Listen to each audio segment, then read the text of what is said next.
Wonder if I should put this TikTok live under news instead of multi-gift.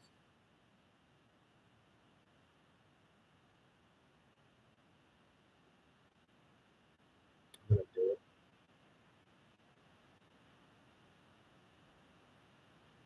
I'm gonna come back in a few. I'm just gonna switch the subject.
I know since the first confrontation I had with him. We had a TikTok live up before. I'm gonna put it back.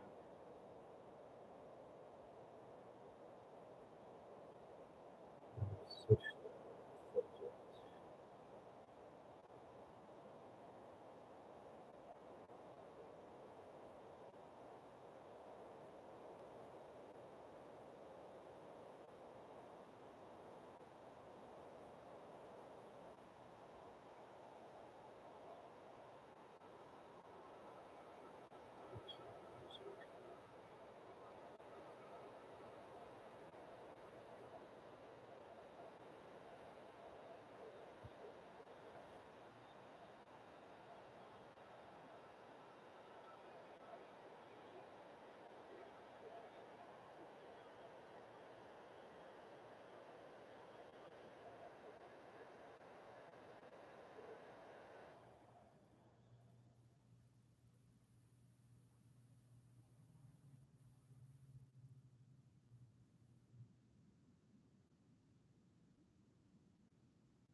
I'm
sorry, somebody's asking about the homeless lady in the videos.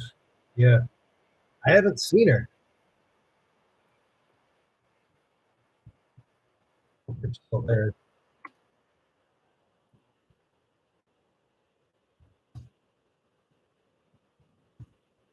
We'll check back.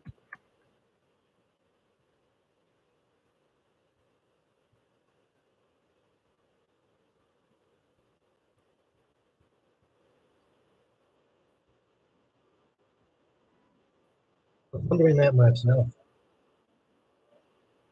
Didn't see any smoke, and then I went over there and didn't see any sign of it.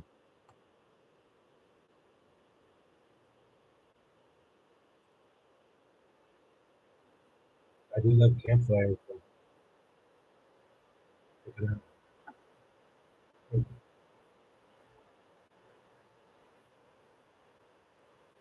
I do have a lot of work to do here, though.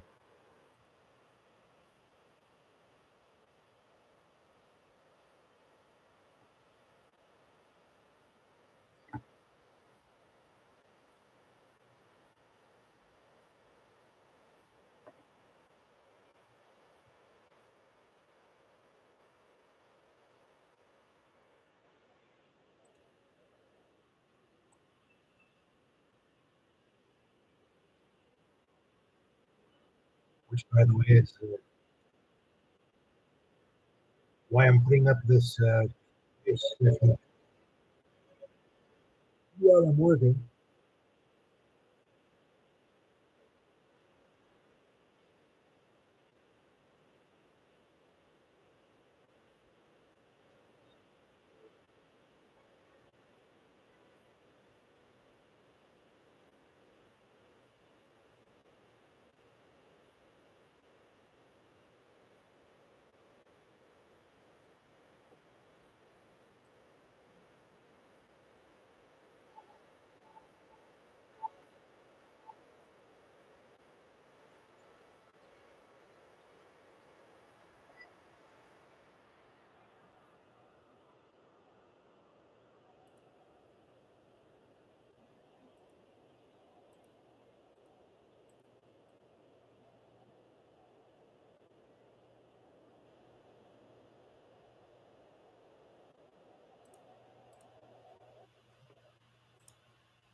Oh, another comment from Barry. Yeah, I should interview locals.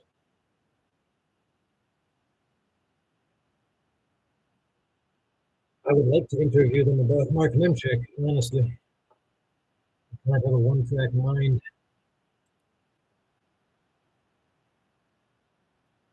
but I did want to interview that campfire lady.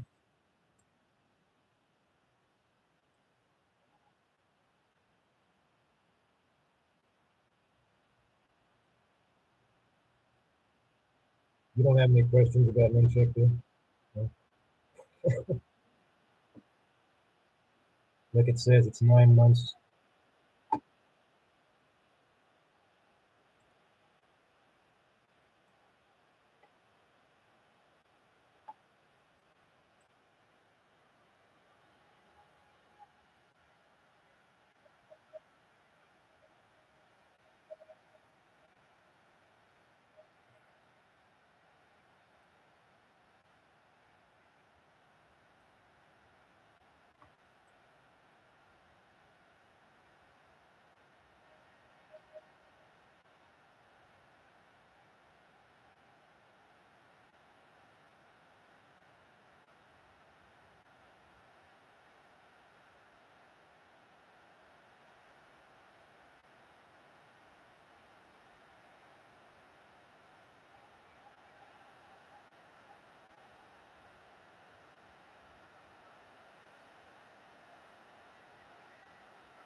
Hey, Barry, on YouTube, you can check my community tab. I don't think he's entirely off the streets. He's off the streets where I'm at, downtown. But they might be operating down by the Palms. Uh, I'm gonna put an update on that soon. He's definitely not off the streets. No. Arrested in that sense.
The pickaxe.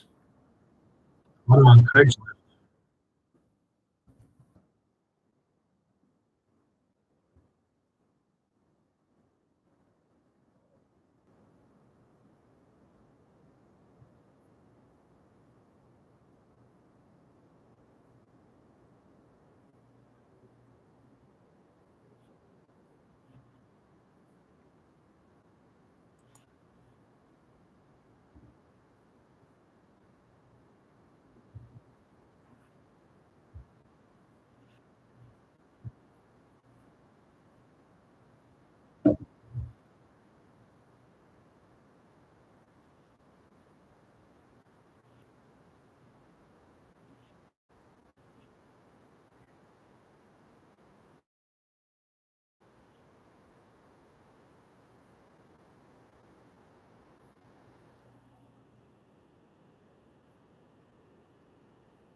Skip the lines and go through the when we started as a music subject live. Since I'm listening to music while I find some tips, but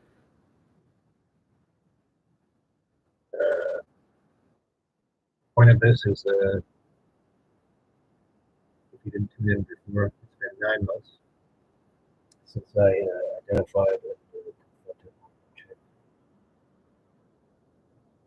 notorious scammer of New Jersey, who I identified doing a version of the same scam he was convicted of in 2013 in New Jersey in April of last year.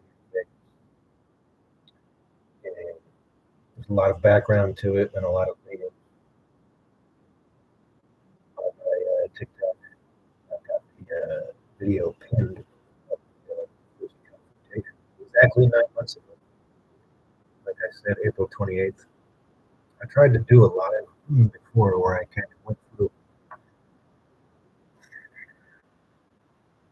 a lot of details beginning before the confrontation when I worked in the Walgreens where he would come in as a nightly customer.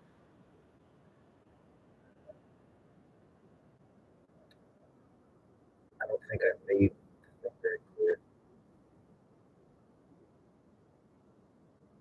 which is why I wanted to do this kind of format.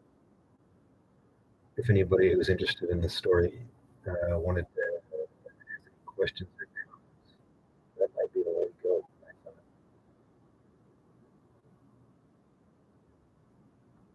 I think I am going to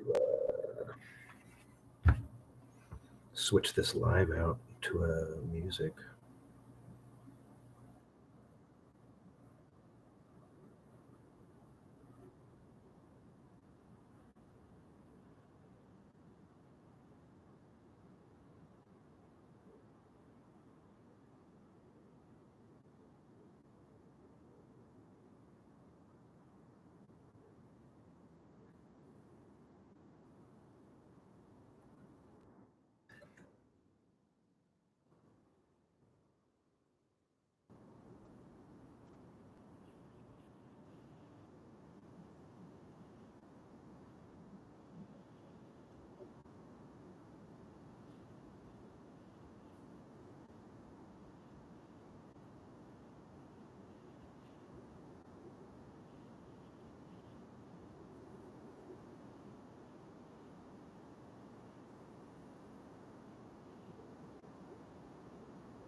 Oh, sorry, missed your comment, Roach.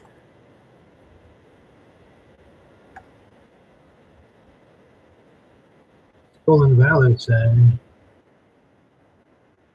Stolen Valor sign is about stolen valor. Mark Niemczyk was convicted of a scam in New Jersey where he pretended to be a Navy SEAL. Stirred up a version of the same scam here. Talking to somebody on TikTok. Let me finish up a bit.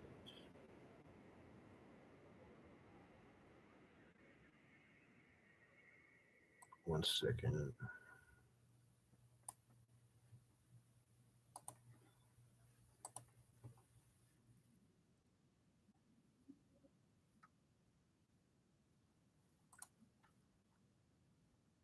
Yeah,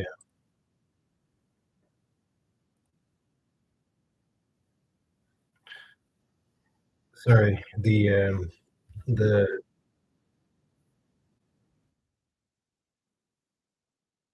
don't know if you're still here, but the Stolen Valor sign is about Mark Niemczyk's Stolen Valor scam he's been running here in Vegas that I identified months ago. Confronted him for 9 months ago the same day. He lies about being a Navy SEAL in order to present himself as a charity for 9/11 first responders. He was busted for the 9/11 truck scam, which relied on his pretending to be a Navy SEAL by Don Sh- a real Navy SEAL. His videos about Mark Niemczyk.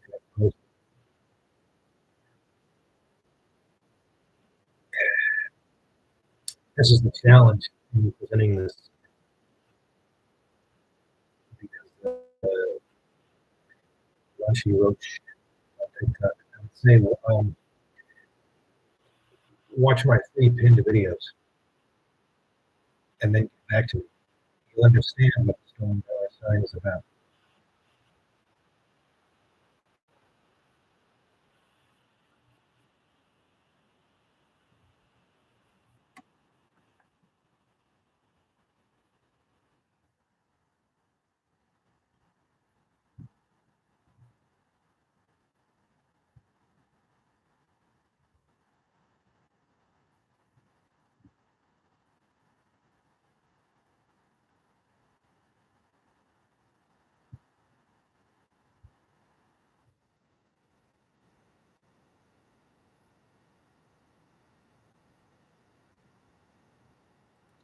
Thanks for the question, Badmer.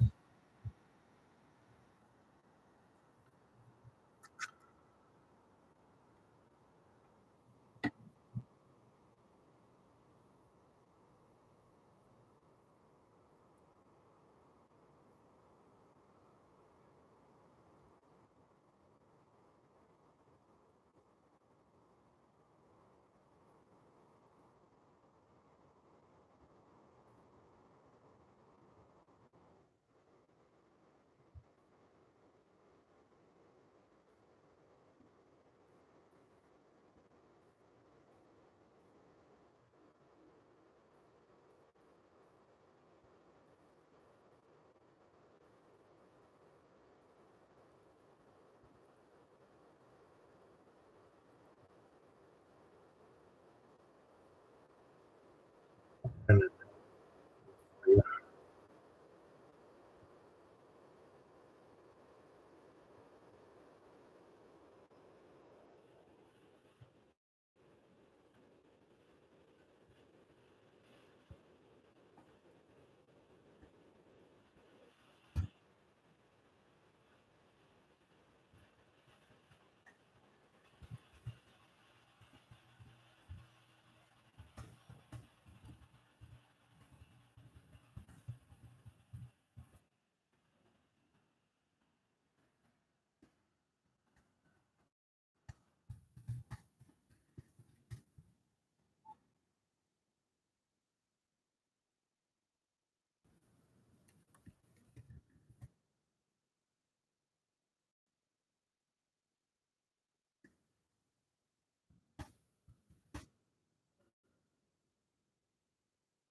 Oh, yeah. YouTube.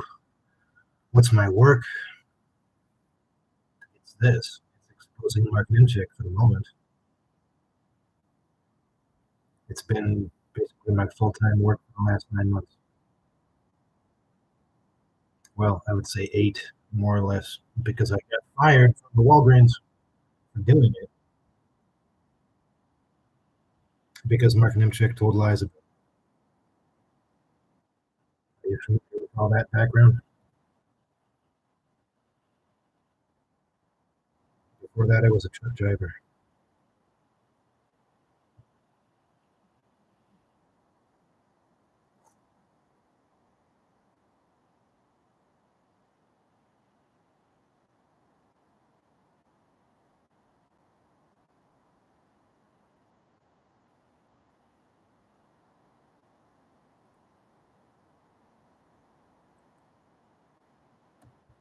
Put in the text.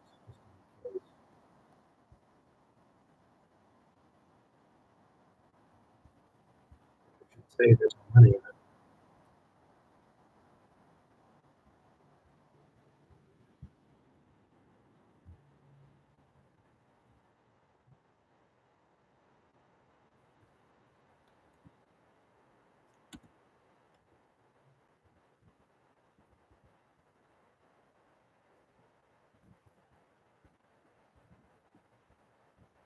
Also trying to write a long form for a publication.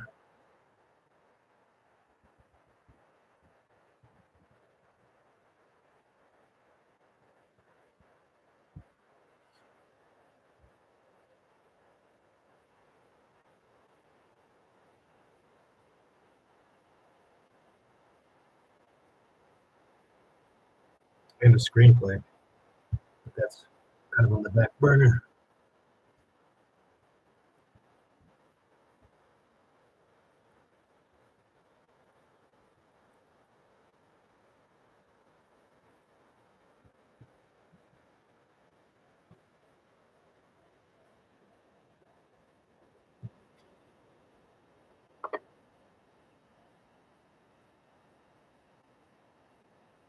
Artwork in my window. Sorry, I'm talking on YouTube also. TikTok.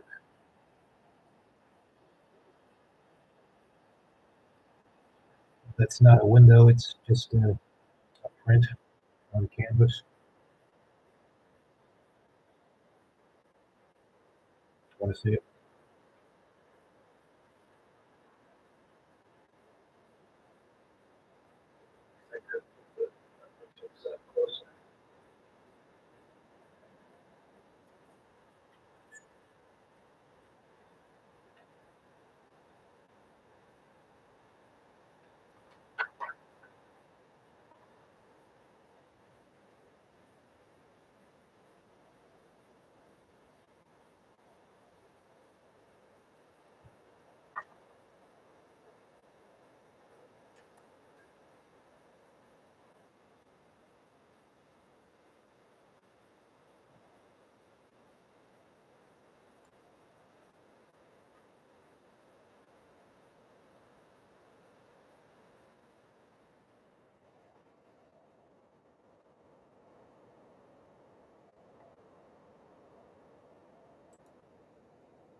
There's no window.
YouTube.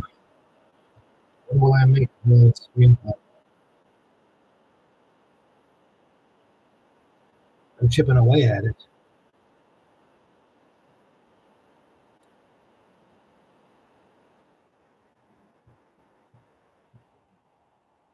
Got some pretty good parts of the screenplay written based on real events from his life. I can gather from old newspapers that I haven't talked much about actually. Newspaper articles. It's pretty fascinating stuff. Like for example, The first mention of him, I can look it up actually. I'll pull it up. This has kind of been on the back burner, but back in like 61, he's mentioned in this article because President Kennedy at the time was on this big like physical fitness like kick. He was encouraging Americans to do a lot of walking, okay? To get out and like go hiking on like long distance hikes. And Mark Niemczyk is a, I believe, 16-year-old, yeah,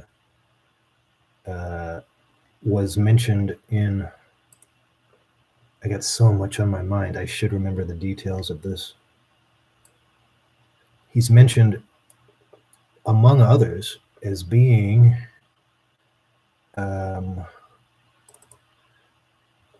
well, he goes out on a long hike. He said he was going to try to do 50 miles in one day, but he's picked up by the police because it's like in the middle of winter.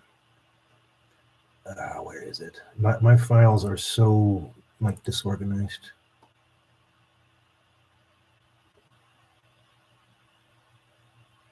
That's 65. That's 56. That's 60.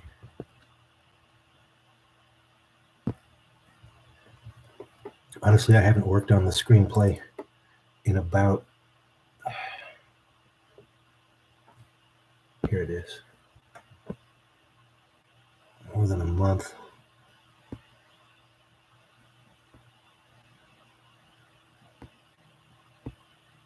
Here it is.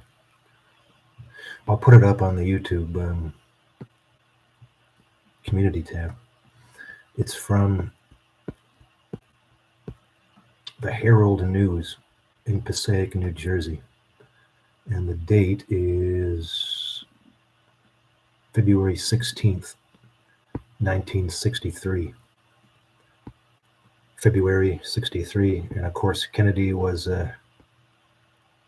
unalived in November. And the article says, the title is Police Halt Boys on Pre-Dawn Hike. Riverdale police got in the way of President Kennedy's physical fitness program this morning. They stopped two 15-year-old Butler High School youths from hiking to the George Washington Bridge and back. 3 miles away from home, they were picked up at 4:40 a.m. on 23. Oh, sorry, that's not about Niemczyk, though.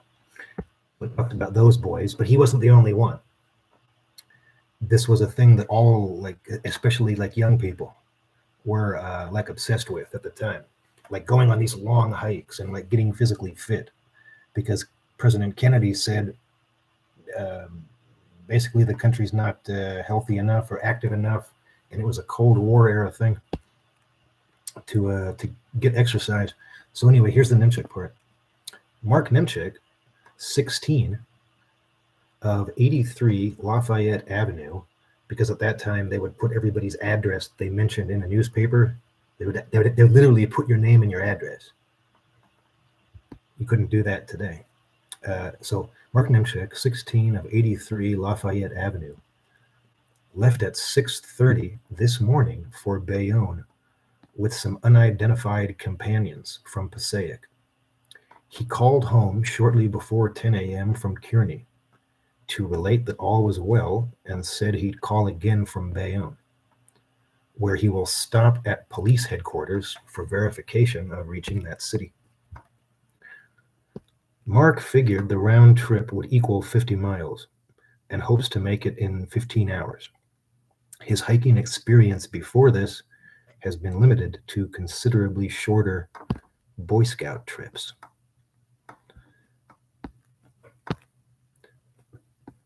That's pretty incredible, because it says that he was a Boy Scout. I myself am an Eagle Scout. uh, despite my bad habit of smoking. Sometimes you see on this. Um,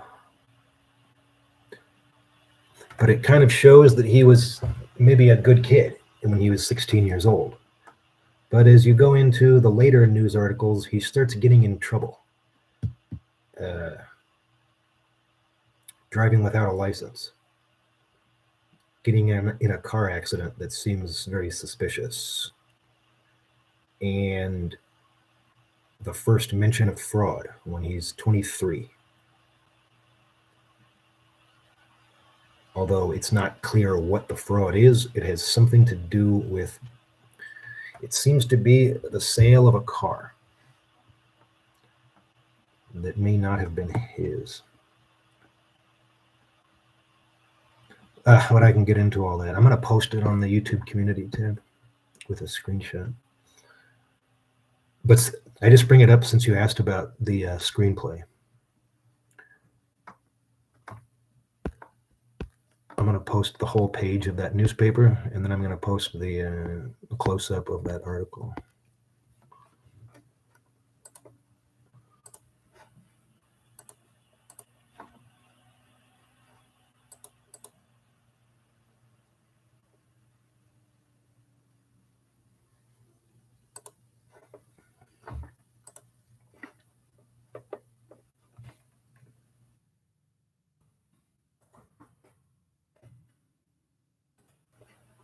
On my YouTube.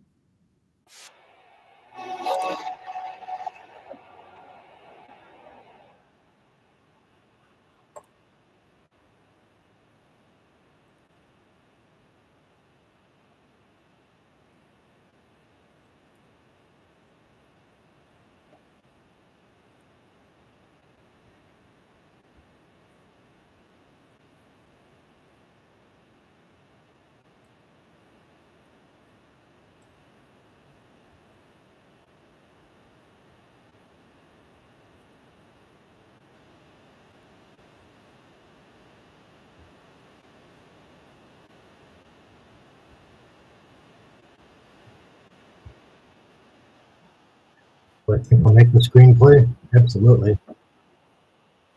Whether or not it's any good, or whether or not I can get help from a real screenplay writer, whether or not it'll ever see the light of day is another story.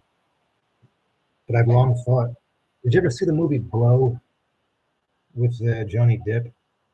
It would be kind of like that. And I wrote a little bit about that on Twitter, about the screenplay and about how it would, the movie that comes to mind when I compare it to any previous movie would be Blow. Does it sound interesting to you? Would you watch that? Have you seen Blow? If you like Blow, you would like this screen with this movie.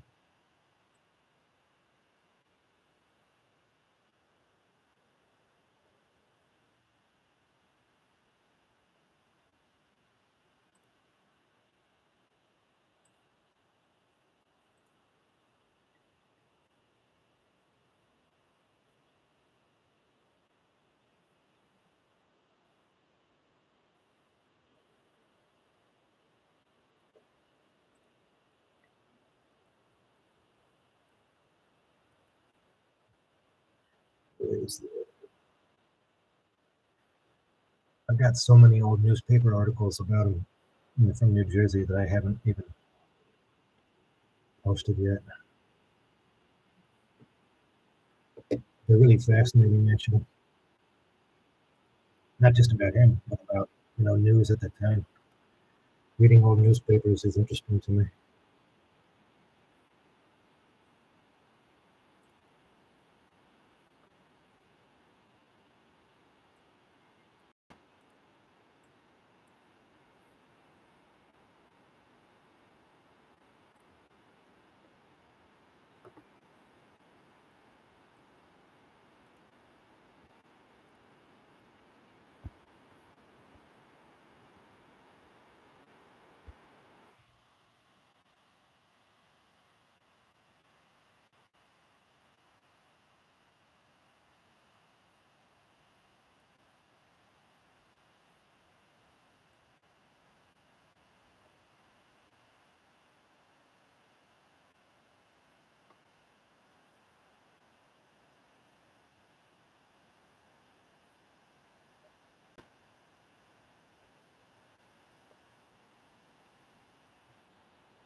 Be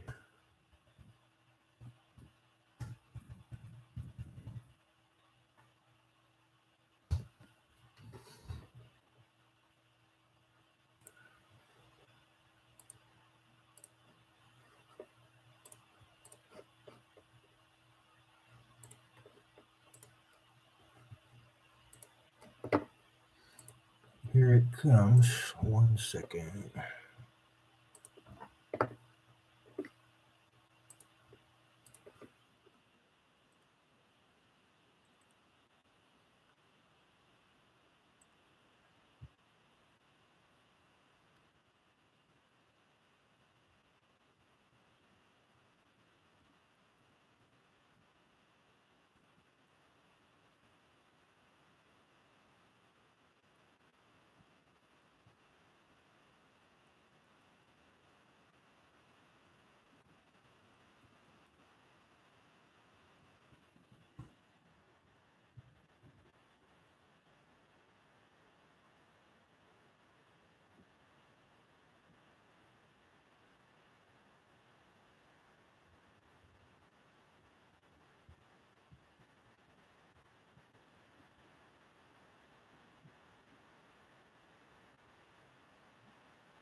All right.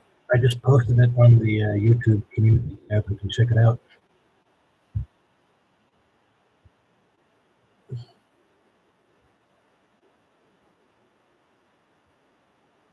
I have more, believe me. I have a lot more old newspaper articles. I found them myself.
What's going on TikTok? Anything? Anybody got any questions? It's exactly 9 months since I confronted Mark Niemczyk here in Las Vegas. Check out my pinned videos if you don't know what I'm talking about. Scam artist busted in 2013. I identified him here in Vegas in April of last year. Confronted him in that video. If you're interested anything about this account, you can watch it and get back to me.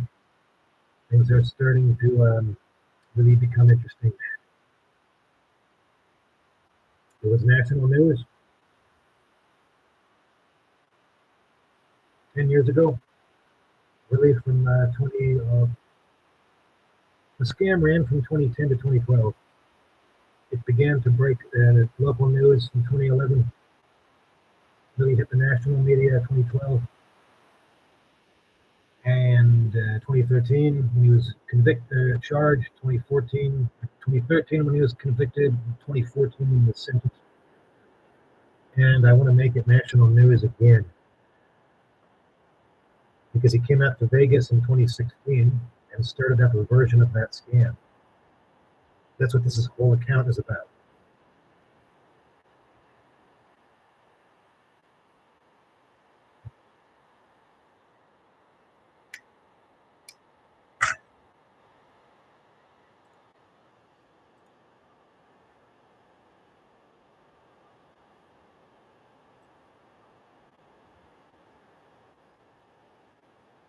Forrest Whitaker would play CJ maybe, but he's too old. Obviously, Forrest Whitaker is the one.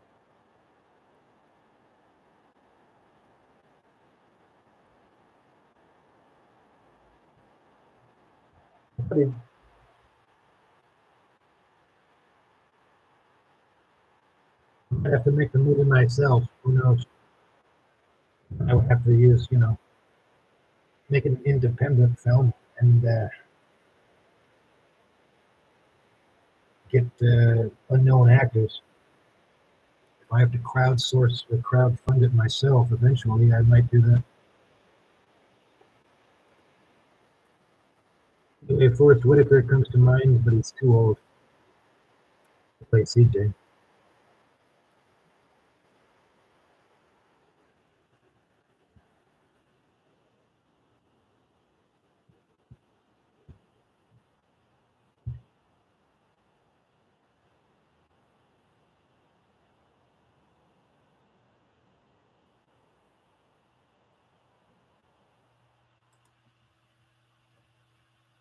Oh, you mean he would play himself?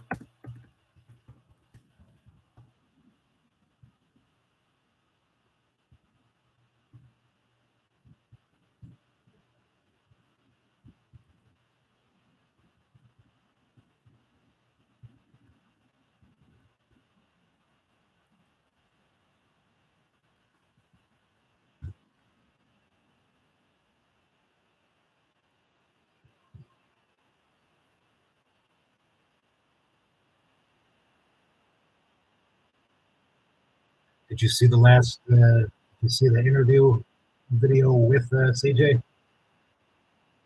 He doesn't like me very much because I exposed him as much as I exposed Niemczyk.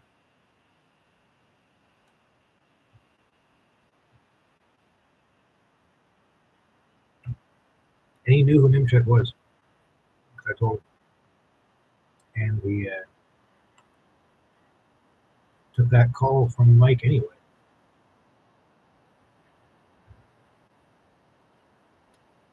He also said things that suggested that he was brainwashed to believe this conspiracy theory that Mark Niemczyk has spread, that the 9/11 truck scam was staged.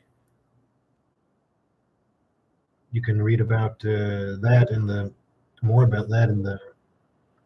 I posted private messages from Todd Huber, who's the goon, the Niemczyk goon, who comes at me in the Walgreens on June.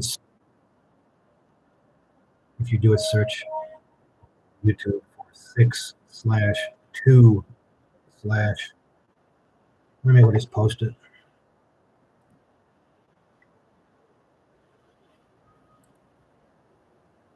I can find the link here somewhere.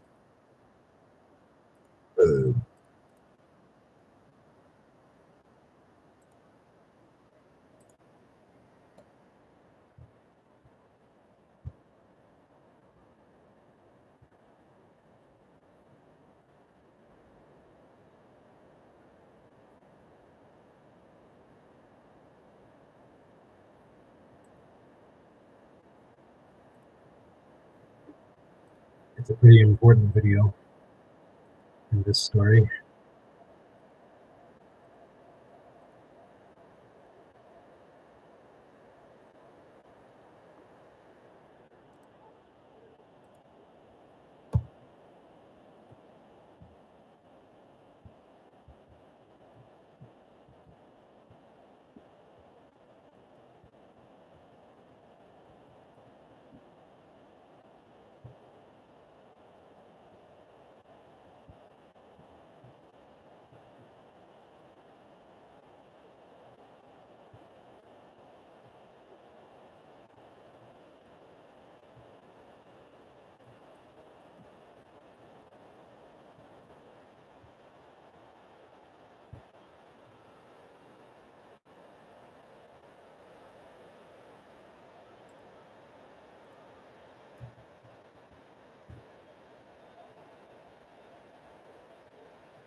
Mm.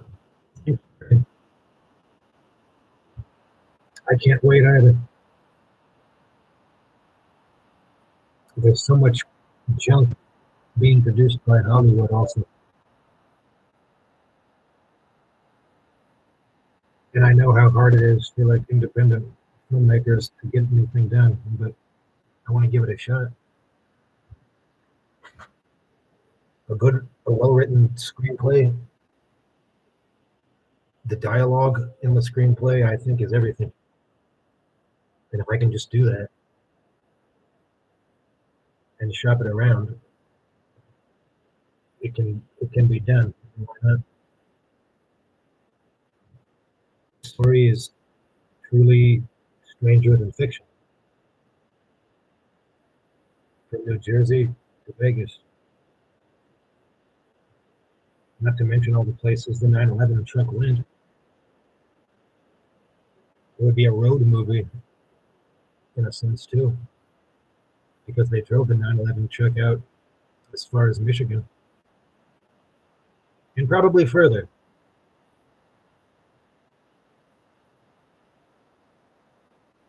But I have yet to verify that. Like I said, there's a lot of things about the 9/11 truck stand that I don't think were ever reported. I just have to keep digging, and I need interviews with the people involved, and I need Scalziano to talk about details, but he hasn't so far.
Oh, sorry. YouTube. What was your question? Yeah, boy, Joy. Did I miss something? Let me see. I don't see a question from you. Can you hear me?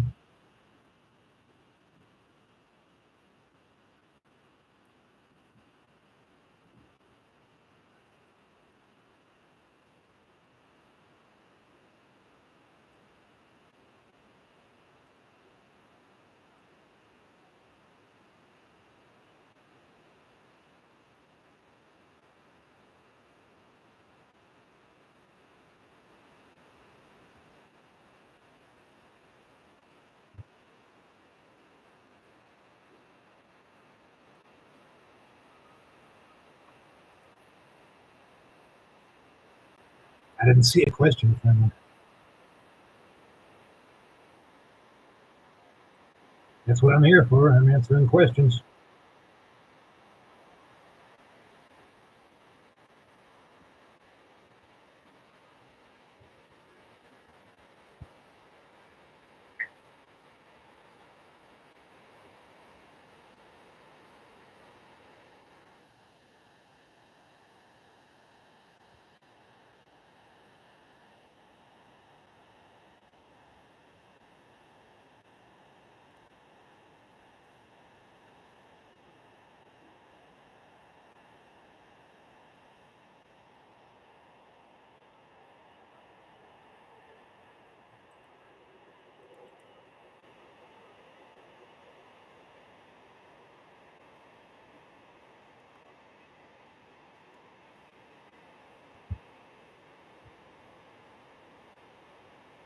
I don't know what he meant.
Why does my playlist keep not going on auto?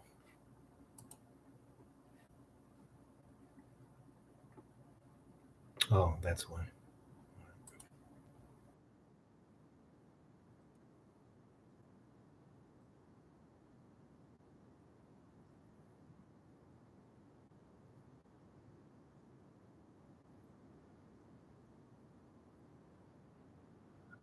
Sorry, yeah, boy, Joy. I don't see it. Looking all the way up, I don't see anything from you. Maybe it was so long ago and I missed it.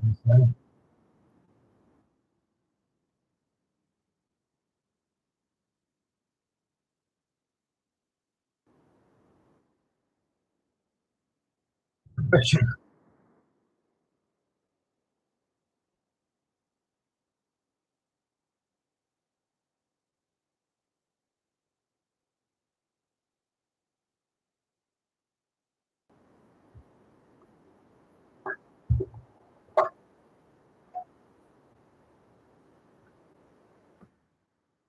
Sorry for 10 minutes.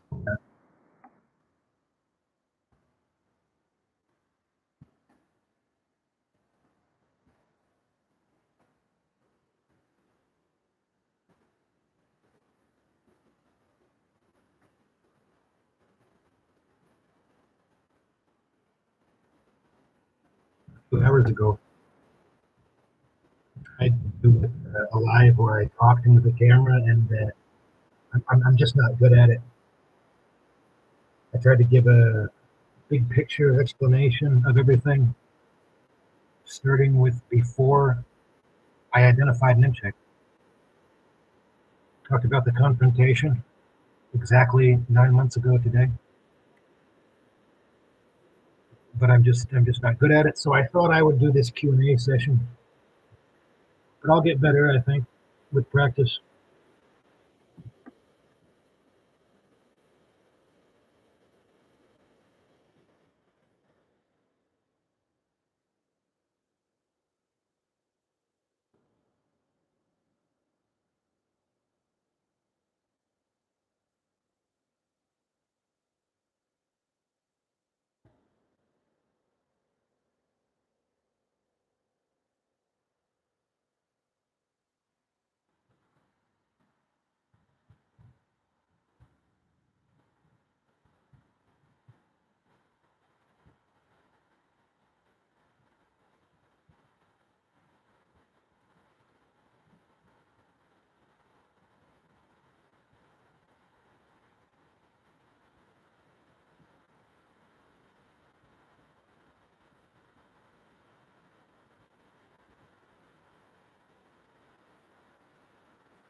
That makes any sense. Impossible to explain to people like everything unless they just watch the videos, and a lot of them don't want to watch the videos. So I thought if I do it this way, you know, it's more relaxed. They're not going to miss anything if they dip out of the live. They can go and watch the videos and then come back and ask the questions. Just an idea, you know. We'll see how it works.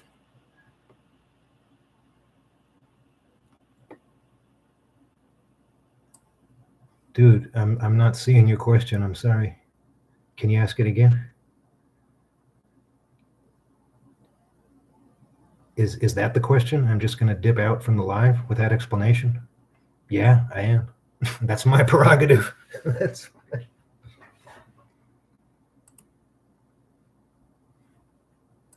Why is playlist stalled again? What did I do? Okay, there we go. Now I got it set up.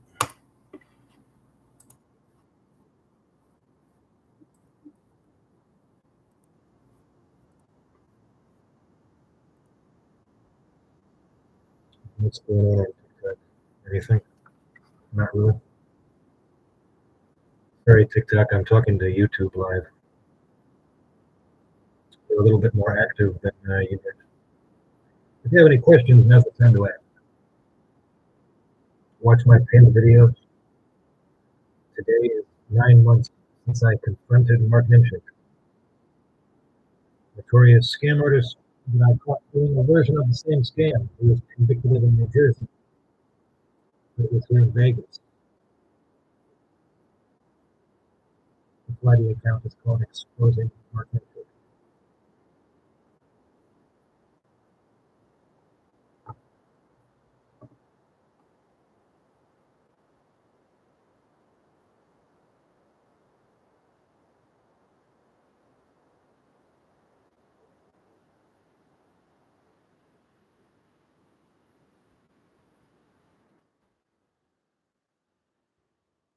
If you could put that fool on any national news show, which would you pick?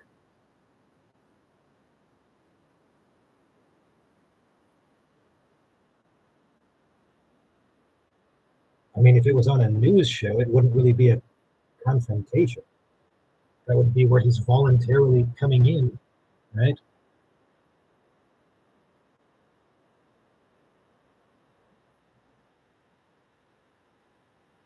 The whole idea of the confrontation comes from Don Shipley.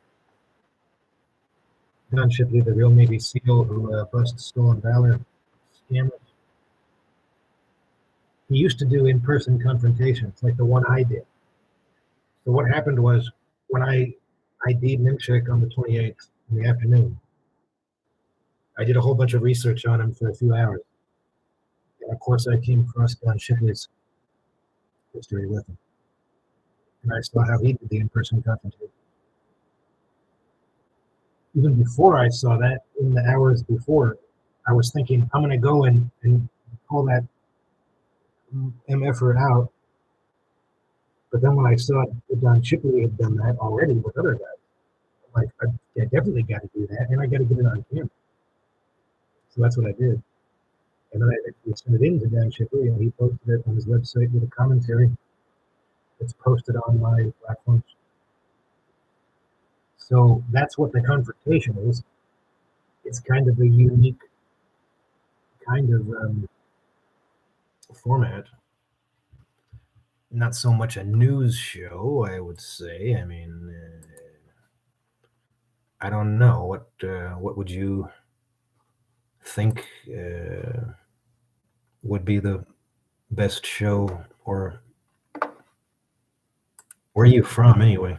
Yeah, boy, Troy, are you American?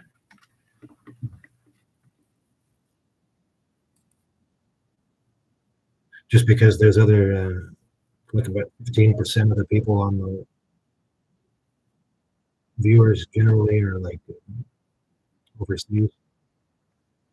So if you're thinking of a different show that I don't know about, Australia, for example, you're from Jersey. So did you hear about 9/11 truck scam at the time? Would have been 2010 to 2012 is when it was going. It broke into the news in 2011. Are you from near the shore? Ocean County way. Asbury Park Press. You know them? Because they covered it in, in terms of local news. Asbury Park Press. Yeah,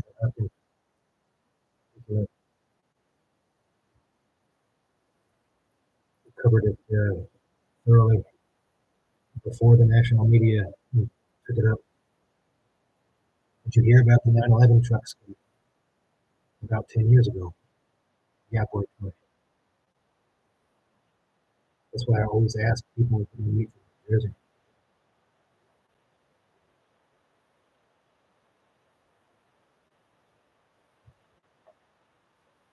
You're from the shore.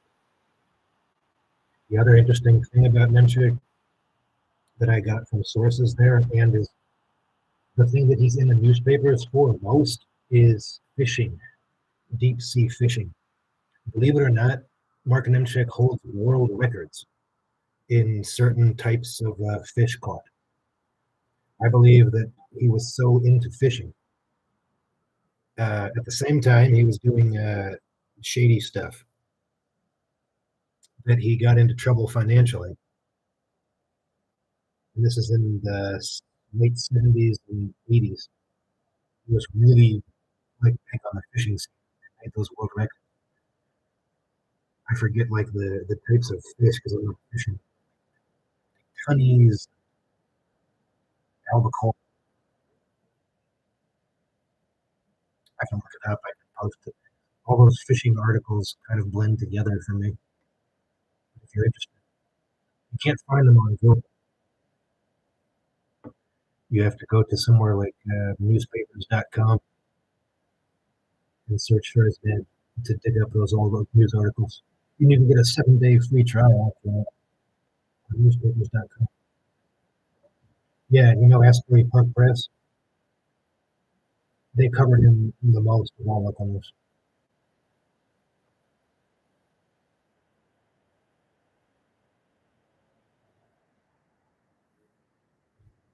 Whoever ate that fish, I know that at least one of them, it was like a local record. It was called like a joke fish.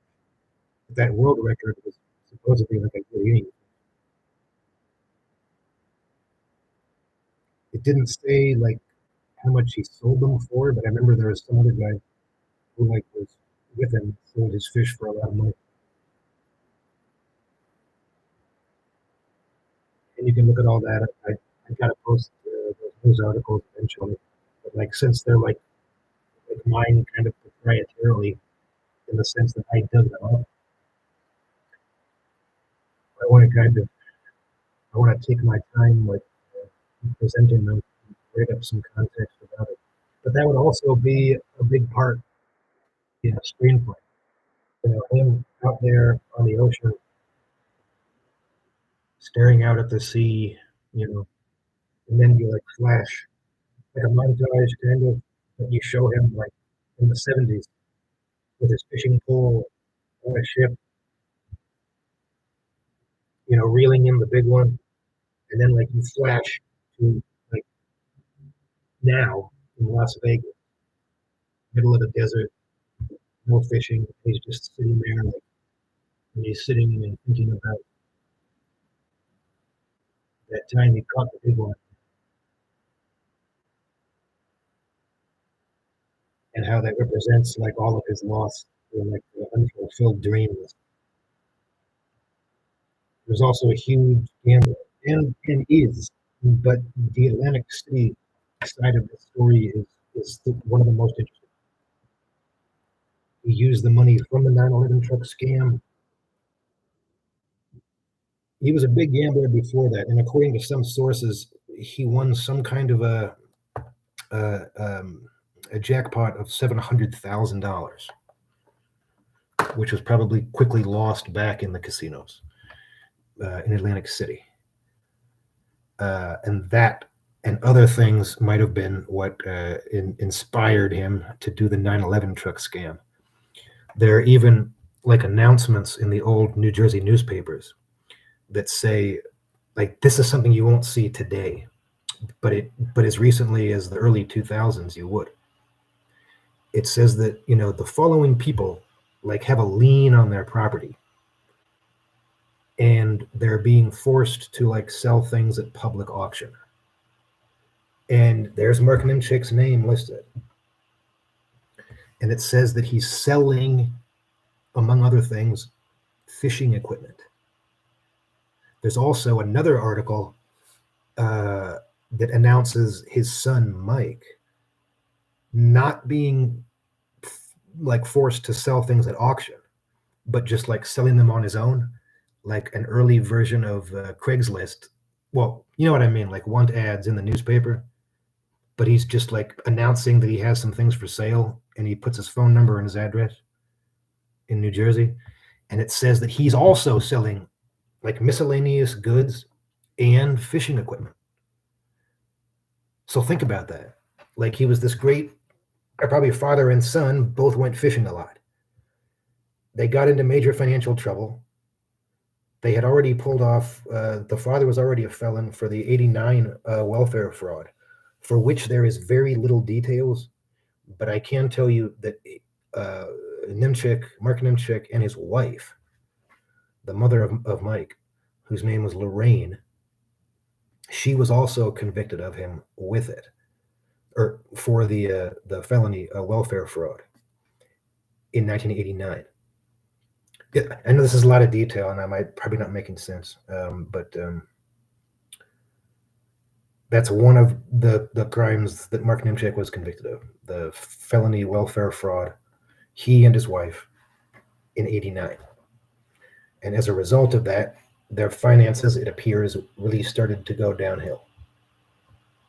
The wife, Lorraine, gets cancer at some point in the '90s, and she, for TikTok, unalives in February of 2000.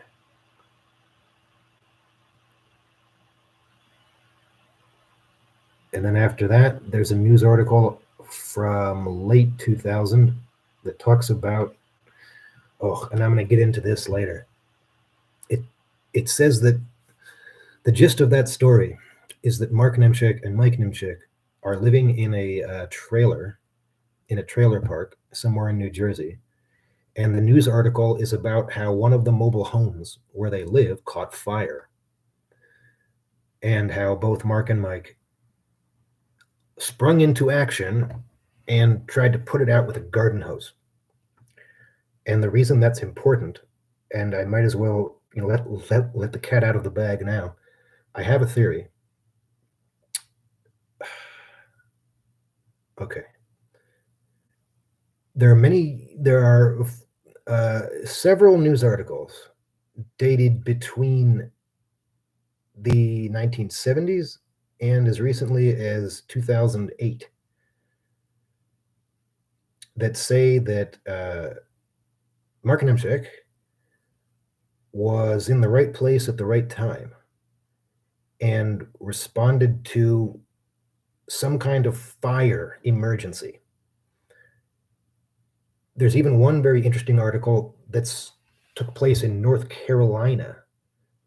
Mark Niemczyk was in North Carolina on his honeymoon, of all things, and guess what? He comes across a burning house and he springs into action again and puts it out. And there's a whole thing about how the local North Carolina fire chief says he did a great job, and it mentions that he's a volunteer firefighter in New Jersey, but there's no evidence of that. There is evidence that Mike Niemczyk was a volunteer firefighter for Tinton Falls Wayside, but that he left and did not have a. I spoke to the captain. Maybe I shouldn't say this, but when I called to verify that Mike Niemczyk was a volunteer firefighter there, what he told me was, "Oh, yes, he's in the system." And it's like, and he said, no, it says some stuff. Yeah, nothing good. And I said, "Oh, that doesn't sound good. Why is that?" And he said, I'm not going to get into that. You can. He hummed and hawed, and then when I said, "Well, can you have the higher ups or somebody at your media office contact me?" He said, "Okay," but he wanted to get off the phone fast. I could tell, and they haven't contacted me. People in New Jersey from the start have given indications that they don't want to talk about this. They want to pretend it never happened. The first time I called the Tinton Falls Police Department, for example, the officer said something like, he said, because I was talking about the 9/11 truck scam and about Niemczyk, and he was like, "Oh, no, I don't know anything about that. I have notes on it. I can put them out later." But he, on that call, and he was like, well, he said he didn't know about it. He never heard of the 9/11 truck scam, never heard of Mark Niemczyk. And then I get into the details and I say, well, he was convicted of felony fraud in 2013, right there in Tinton Falls, where you are, and blah, blah, blah. And in the middle of me saying that, the officer interrupts me and says, in a pretty hostile way, he says, "I know who Mark Niemczyk is." And I'm taken aback. And I say, "Oh, really? Well, I wouldn't want to play poker with you because you didn't, he didn't give me an indication that he knew." And then the officer starts saying, "Well, he had a place here," which is the place on what's 70 Pine Street, this apartment complex where the 9/11 truck was parked in the first stage of the scam for about the first year before they took it on the road. He said he had a place here, okay, but he's not from here. He just had a place here. Basically, he was trying to say, he's not one of us. He's we don't want that stink to rub off on us here. And he basically he was hostile, and he basically tried to. He gave me the impression that he didn't want me to dig any deeper, which is exactly what I've been doing, because if he doesn't want me to, then there's probably something good to find. There's other details on that. that are very interesting and very incriminating that I'm not going to get into right now. But they relate back to the same period that the 9/11 truck scam was beginning.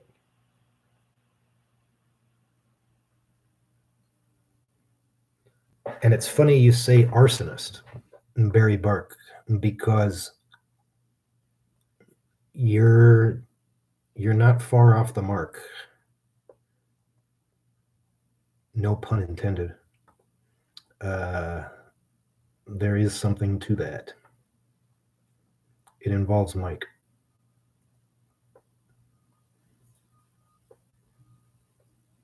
And if you listen to the interview, the 11/22 interview with Kendra, you might get a sense of what I'm talking about. Because I question her pretty closely. I even say arson, but not in the context of Mark Niemczyk, in the context of Mike Niemczyk.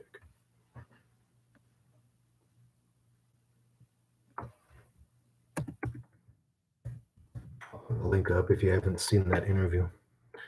The 55-minute interview. It was conducted here in Vegas with Mike's longtime girlfriend, Kendra, who obviously knows him intimately, but also Mark Niemczyk pretty intimately. She gave this interview at a period when she was trying to get away from him and kick her habit. You can read some of the details in the description. But after the interview, she kind of changed her mind and didn't go back to Mike in the romantic sense, but in the sense of getting her habit satisfied. I have to be really careful about what I say because I'm also on TikTok. Just listen to the interview. I'm going to post the full link right here on the YouTube live. There it is. Oh, I'm at it. I might as well.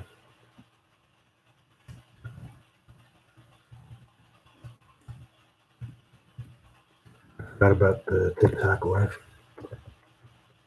Sorry, I'll post it. Why not?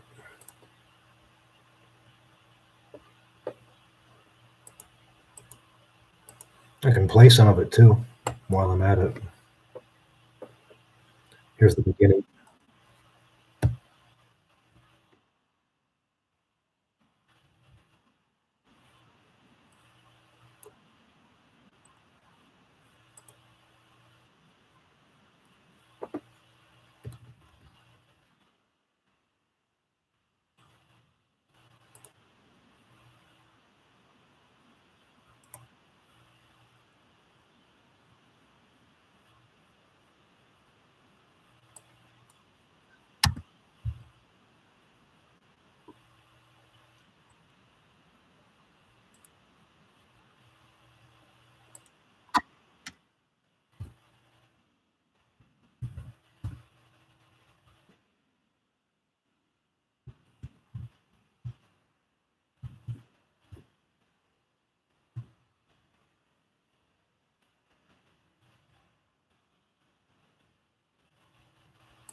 Thanks, Barry.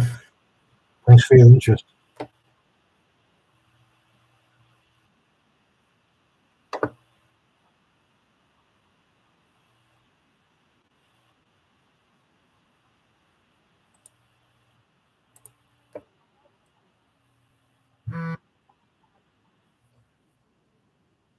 Oh my god, my TikTok live just ended because my phone wasn't even watching.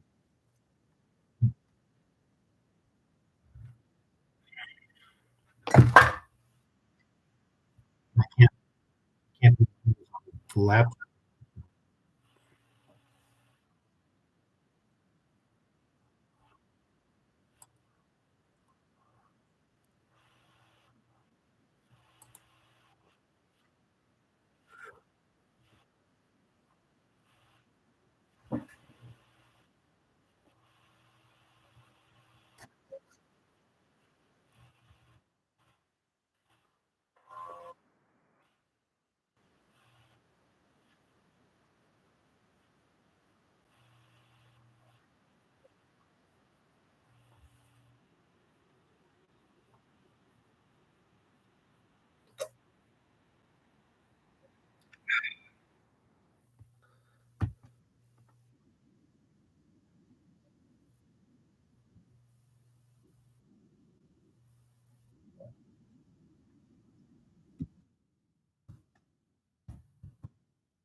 Wait, let me try to find what I didn't.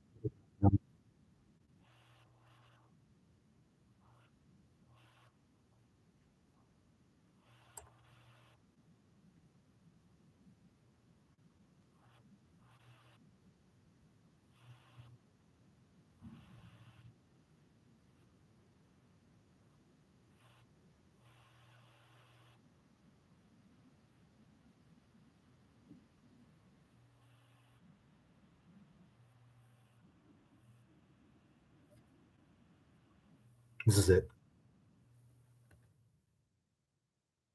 There it is.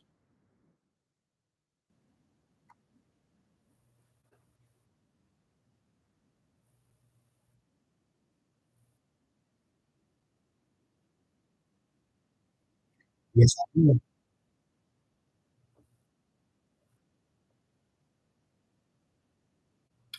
Yes, I did. Yes, I did. Wait, one more time.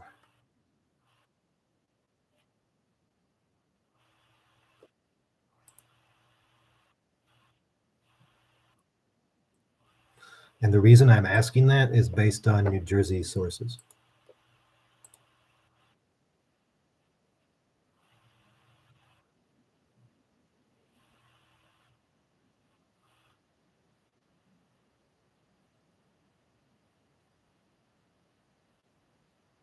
I actually did find out whether or not they were in the fire department. Mike was. I have that. I have a recording that confirms it. Let's put it that way. Is that interesting to you? How's the sound quality, by the way? Can you understand what they're saying?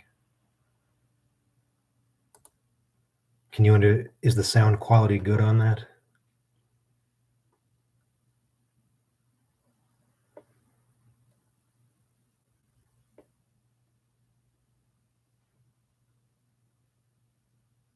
Yeah, maybe they could play themselves in the movie if it ever gets made.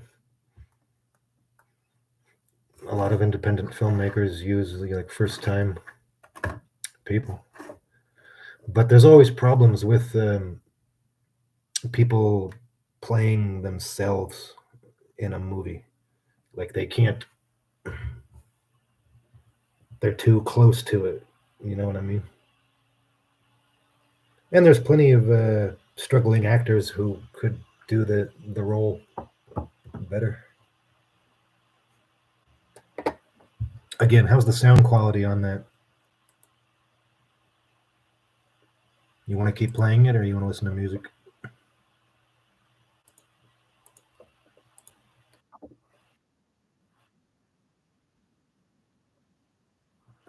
So-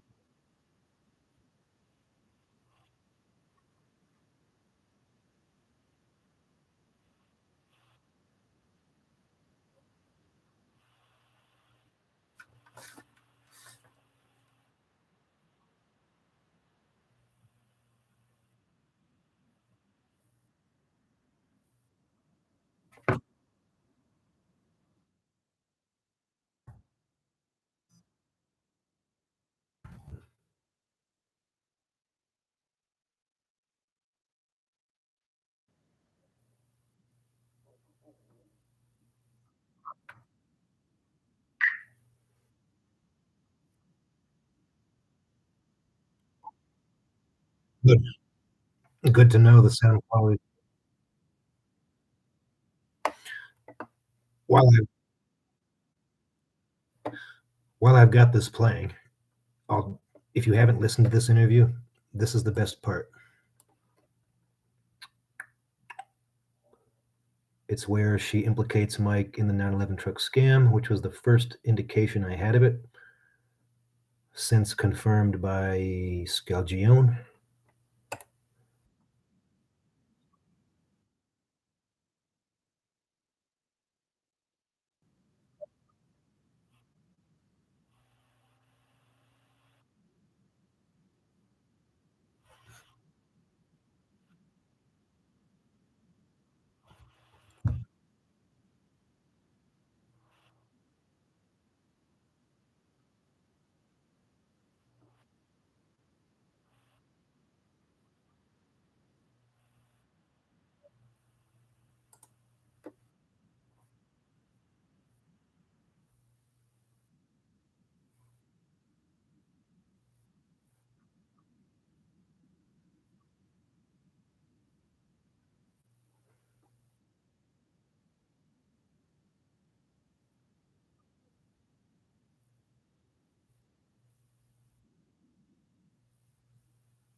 And that part where she said, well, Mike said he was just along for the ride.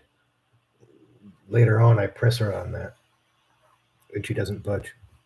But of course, that's what Mike wouldn't say. But in actual fact, as common sense would tell you, he was very much involved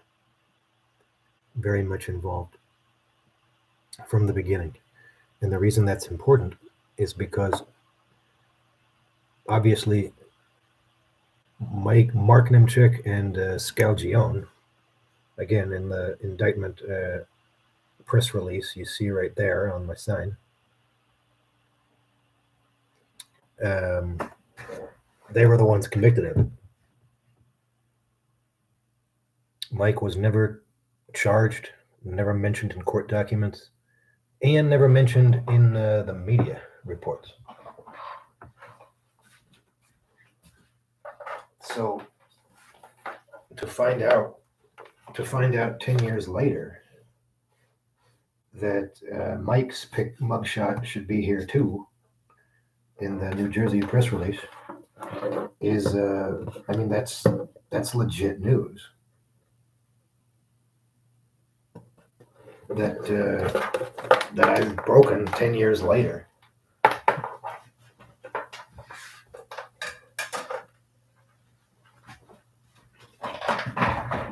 And I would like to see justice be done. Not only for the Vegas version of the scam,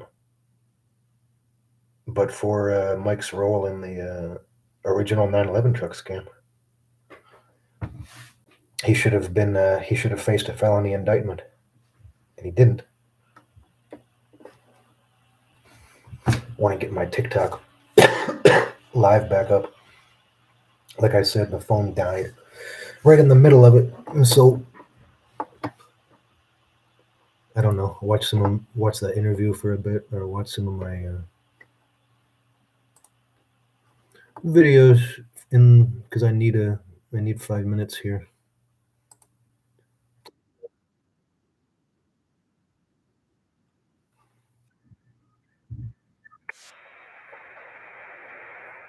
Get the TikTok going again.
I actually want to listen to. This is the Mama D convo that I haven't listened to in a while, and she was also at the interview.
Her last name is Justice.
I love that part.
What happened? Oh, that's the part of the live that cut out. Very unfortunately.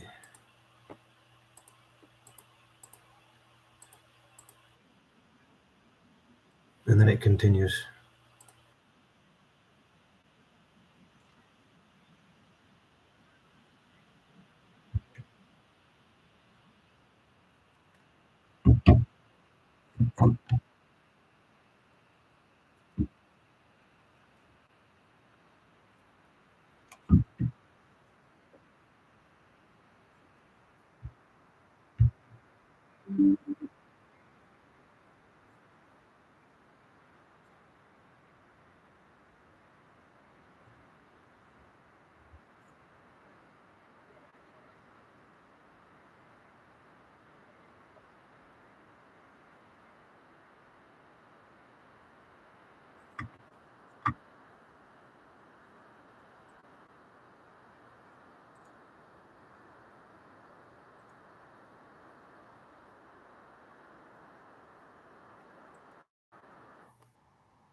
Sorry, TikTok. You didn't hear that. You didn't hear that. That was. I meant to say fry, like fry a fish. No, that's a garbled statement.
Let's listen to the just from 10 days ago, 1/19/24, 3:55 p.m. This is the title on YouTube. I'll put it up on TikTok also. LVMPD Las Vegas DTAC Police Station. Damning evidence, proof, police coordination with Niemczyk.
Let me skip ahead at the 10-minute mark. Can I skip ahead to the 20-minute mark?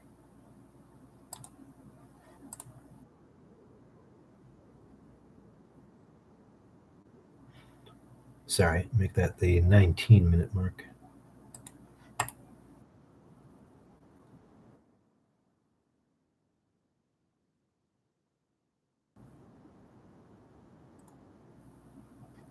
Don't want that to be on TikTok.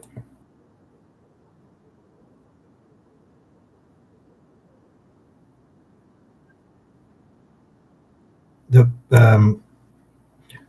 Sorry, that was garbled. I said fun.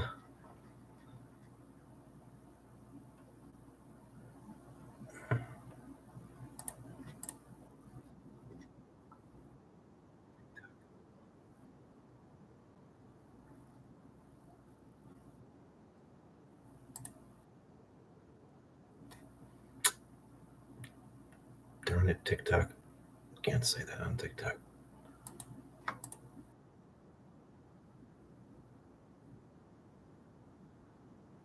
That is fun. Sorry, TikTok.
I'm sorry, on the TikTok or on the YouTube live. Um, Barry, when you worked there, was CJ really friendly? Yes, at the beginning. And as a matter of fact, I can tell you we talked about that in the interview. Give me 1 second, and I can pull that up.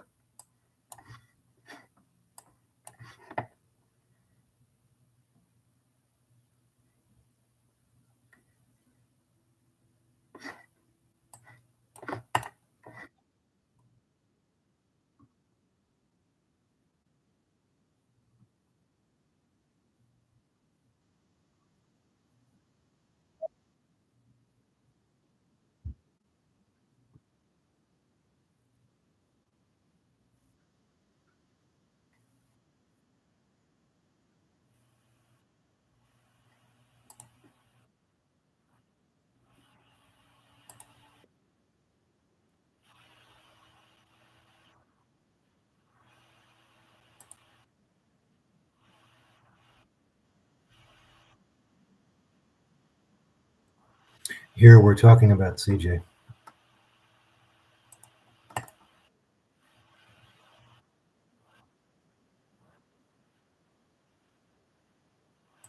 And this is the 11 to 23 interview on TikTok. If you just search for 11/2/23, I'll post it. The title. It's at the 24:45 mark.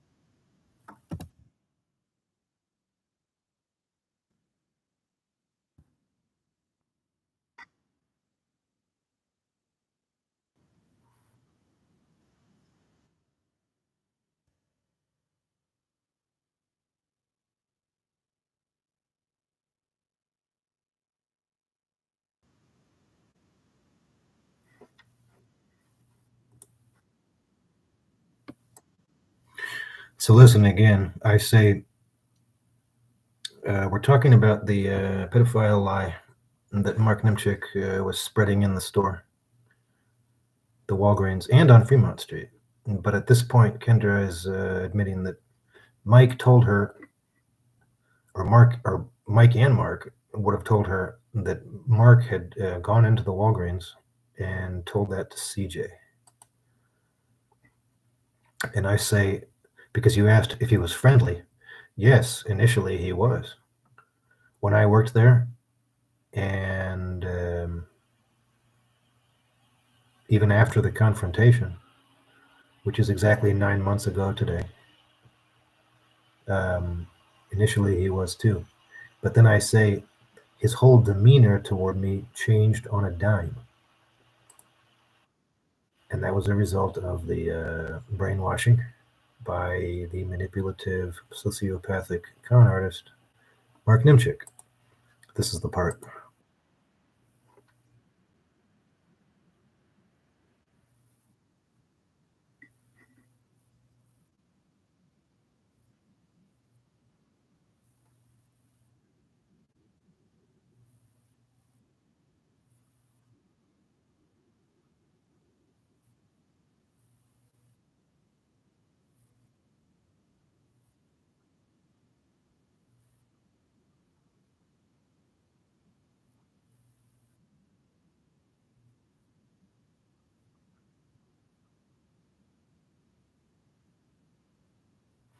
And what I mean by the conspiracy theory side of it is that Mark Niemczyk was spreading a conspiracy theory that he was able to get CJ and other Arcadia security guards and Walgreens managers and even police to believe, which is that the 9/11 truck scam, which I was telling people about, was fake, basically. That's the only thing Mark Niemczyk could have done in that situation, besides telling the truth, of course. He made up a conspiracy theory that it was staged. The whole 9/11 truck was staged. And if you look at the exactly 9 months ago in the confrontation, when I call him out for it, he says, I never been convicted of anything. The guy that got me in trouble, he got 17 years in prison. I didn't get nothing. And that's also part of the conspiracy theory. And incredibly, this notorious con man, caught red-handed many times, but of course, majorly, most notoriously for the 9/11 truck scam, was in fact able to make these people believe his lies even after I exposed him. That's either an indication of how good he is as a manipulative con artist, or it's an indication of how gullible and media illiterate the Arcadia security guards, Walgreens managers, and indeed many people who work on Fremont Street who believed those lies and repeated them are. And it's probably both. It's a combination of Niemczyk being a very skilled con artist and a combination of the people on Fremont Street being very, very, very gullible. And his part of his skill is being able to identify gullible people, target them, and get them on his side. For example, Jeremiah Andre Garza, the Jesus guy, who I've posted publicly our private messages on both Facebook and Twitter. This was a guy who I knew before I identified Niemczyk. He worked on Fremont. He would wear a Jesus costume and do basically strip club promotions. It was kind of ironic because, you know, a guy that looks like Jesus dresses in a Jesus costume with a robe and a red sash doing work for strip clubs is kind of funny. But when I identified Niemczyk, and after I confronted him on the 28th, because Garza was a regular customer in the store, of course, I told him who Niemczyk was. And Garza immediately, once I brought up 9/11, because the 9/11 truck, which was Niemczyk's scam, was so disgusting because it was pretending to be a charity for 9/11 victims when in fact the money was going into Niemczyk's pocket. But as soon as I brought up 9/11, Garza immediately began to repeat 9/11 truther conspiracy theories to the effect that it was an inside job and all of that, which shows you how media illiterate and gullible and conspiracy theory, conspiratorial minded he is already. So he was a perfect target for Niemczyk. At the same time that I told him, he also, besides 9/11 conspiracy theories, he outed him. So he said openly that he was a flat earther. Yes, not in those words, but he said basically that he believed that the earth was flat, that it was a big conspiracy theory made up by God knows who to fool us all, and that, you know, I was a sheep, he said, for believing the world was round. You cannot make this up. I am not making this up. But if you read those messages between me and Garza, you'll see that it's completely in keeping with his character. I don't know what else to say about that, except for the fact that, yeah, he's a perfect example of who Niemczyk would target. Garza later told me and one other person that, well, first he said that Niemczyk had a Pew Pew TikTok, and he said that the reason that Don Shipley, the Navy SEAL who busted Niemczyk in 2011, the reason that he could not find Niemczyk's military records is because they were classified, which is the oldest trick in the book. And if you watch Don Shipley's videos on his website or on YouTube, you'll see that when stolen valor con artists are cornered, they always say, well, of course you can't find my my military records. That's because they're classified, which is bogus, completely bogus.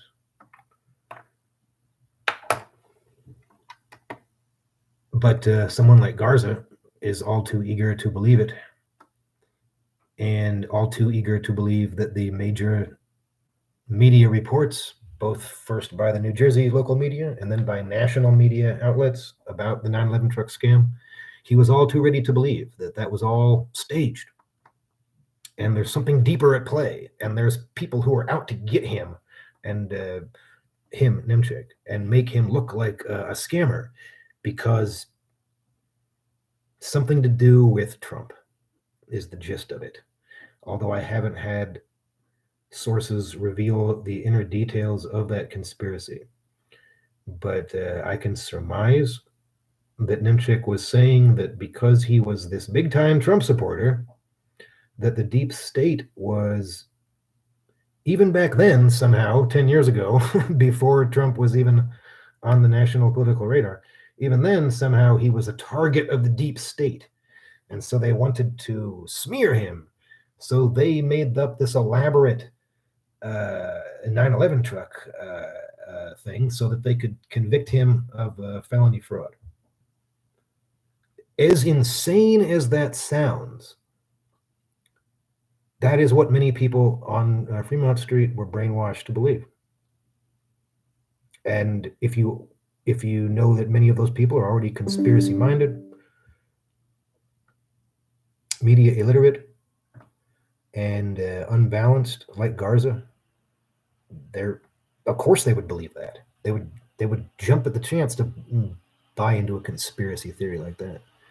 And of course, they also believed all the lies that Niemczyk spread about me, which are hideous and baseless and disgusting, and an example of turning the tables, which is where scam artists try to denounce, discredit, humiliate, demoralize the people who are telling the truth about them.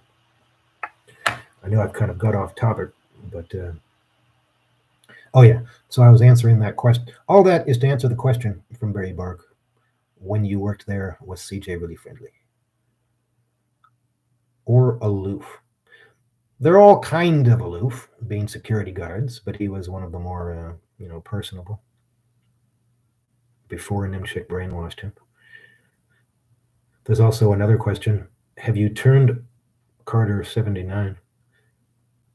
Have you turned all your information and proof to the judge that sentenced him? A number of people ask about that. The judge, James M. Blaney, who is in the courtroom footage, doing the sentencing in January of 2014, which I have posted on my YouTube and my TikTok. I'll put that up here on the YouTube comment section because it's a key video.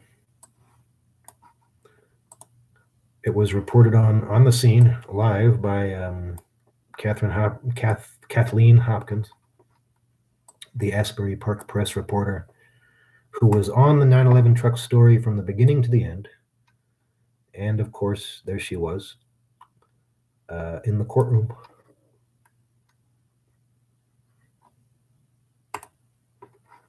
The title of this video is 2014 Mark Niemczyk courtroom footage. Sentencing for 9/11 charity fraud and stolen valor crimes. That's the title I'm posting. And here's the link.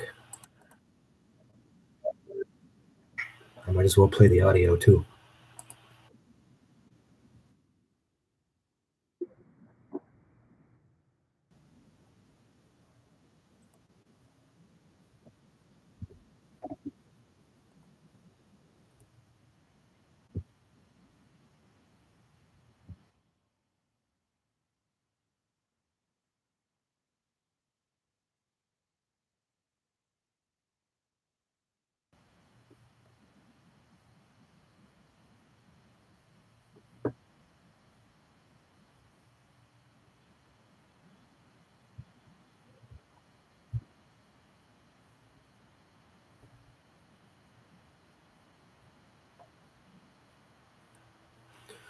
So to answer that question, let me go back one more time where they say the judge. And again, this is a news report. It's a video. You can watch it, and it shows the judge, James M. Blaney.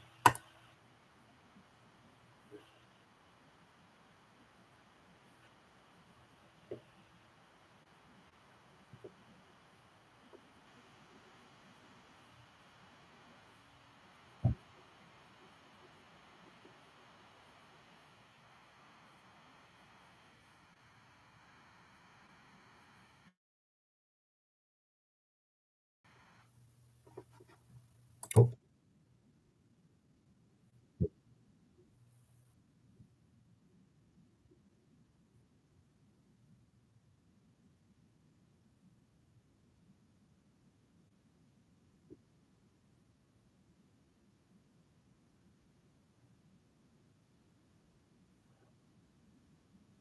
That's the judge speaking.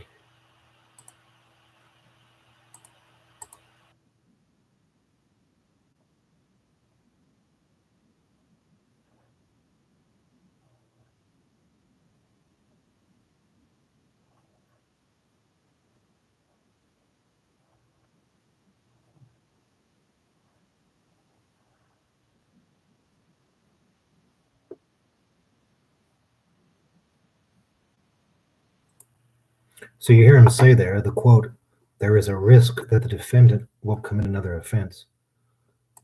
But he lets him off with probation. And in the video, you see Niemczyk standing up and walking straight out the courtroom door.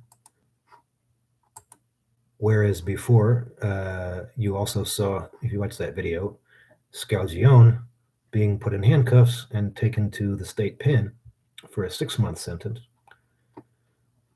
because while his role in the 9/11 truck scam was as Niemczyk's accomplice, the reason Scalgione got prison is because he was already on lifelong probation. Because of Megan's law, he tried to meet a minor for I want to be very careful on YouTube. Contact on TikTok. TikTok is very sensitive. So because of that, Scalgione was on lifelong probation, which means under Megan's law, basically anything you do, you're going to go to prison for. If you jaywalk, you're going to do time because they want to take any. They want to keep you off the streets, basically, so you don't mess with kids, which is a good law.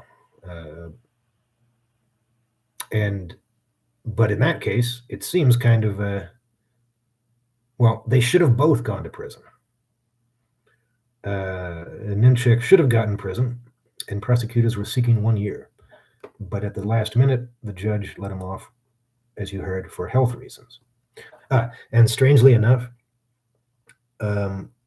about within a year, I think it was about 8 months later, there was another case with that judge in which it involved the unaliving in TikTok, the brutal unaliving of a Cocker Spaniel, and a guy who made false statements to the police, saying, well, basically, this guy was on the roadside on the side of a highway with a unalived Cocker Spaniel, and a guy pulled over on the side of the road to see what was going on, and he saw the dog, which was unalived at that time.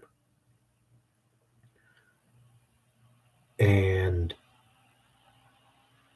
the guy, the bystander who found the guy doing this, called the police, thought it would look suspicious.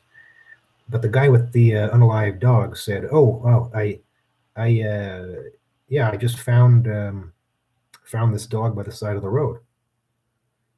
Long story short, in this case, we come to find out that the man with the dog actually had unalived it himself in a very brutal way, and he was on the side of the highway there to try to dispose of the body. And he made false statements to police about a number of things along the way. And he was eventually convicted for a number of offenses related to that incident. But at the last minute, again, he was before Judge Blaney for sentencing.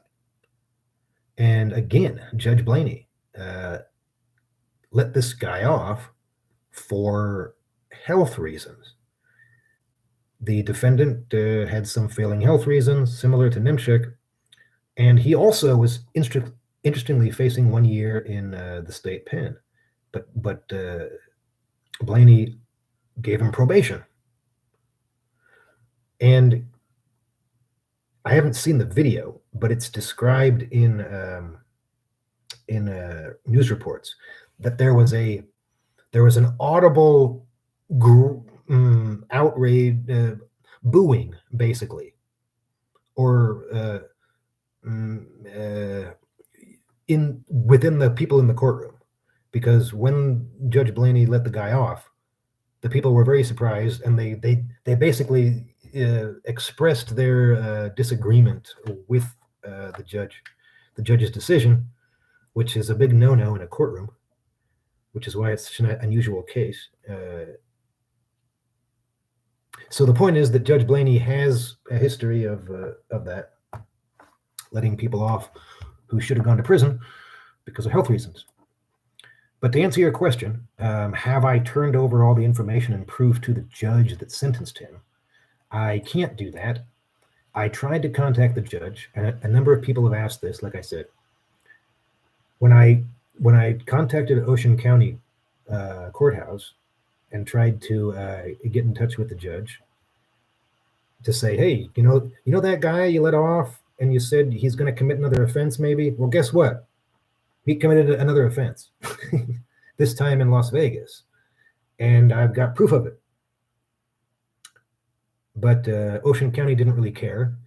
And they also told me in no uncertain terms that I should not be trying to get in touch with a judge. I kind of had an idea that that was the case, but in America, you getting in touch with judges about their decisions, even long ago, is a big no-no because they're supposed to be impartial.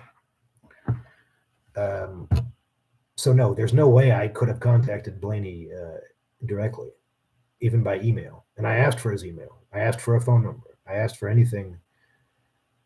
And then I eventually settled for an email just of the some Ocean County, administrative legal office, with the assurance that they would try to pass a message on to him through another channel. But there's no possible way to get in touch with any judge directly. It just doesn't happen, because then their impartiality is put into question. Does that answer your question?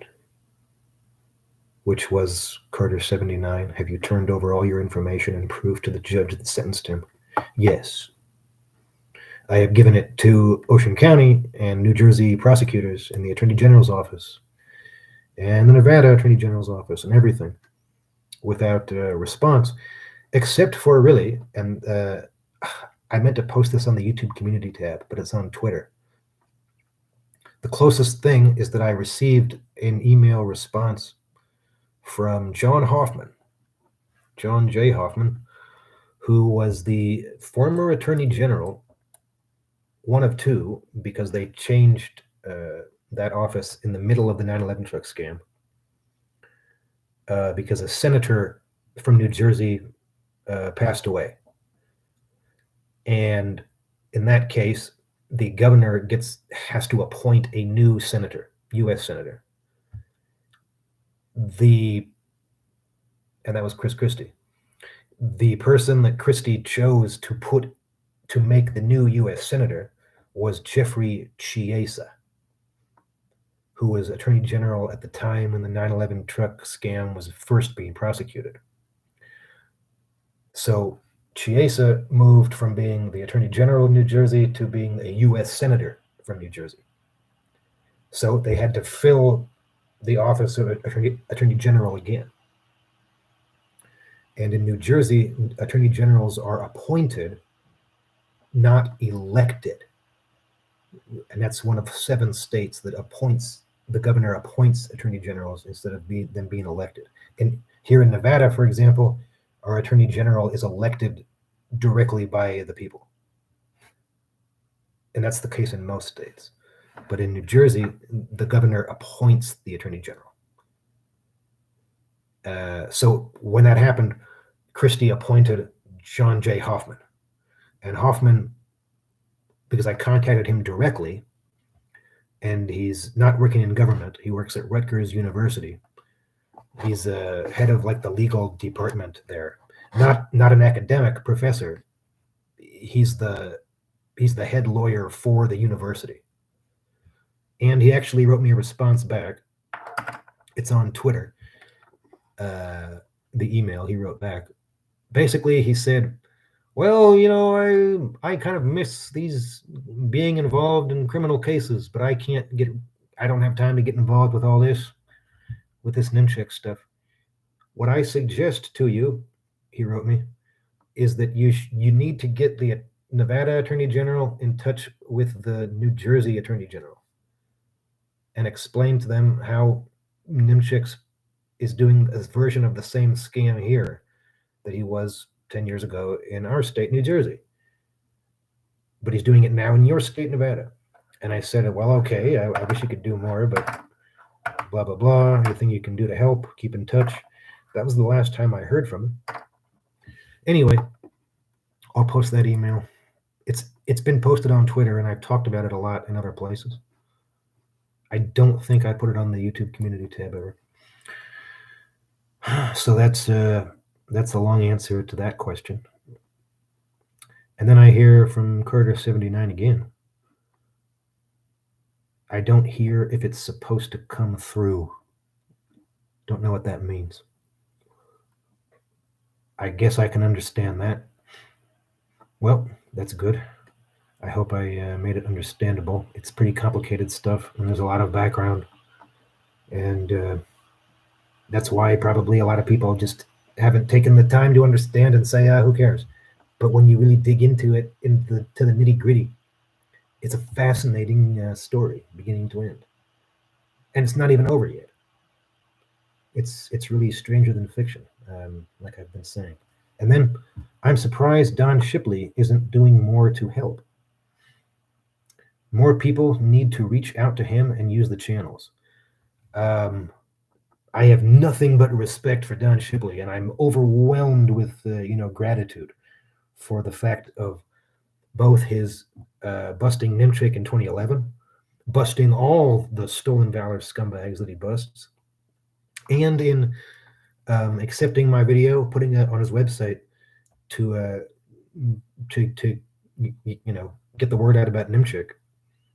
And I'm happy to have contributed to his content, because his channels are monetized, mine are not, and I have a subscription to his website, but his monetized YouTube, all of the profits from that go directly to his charity for wounded warriors called Warriors Rest.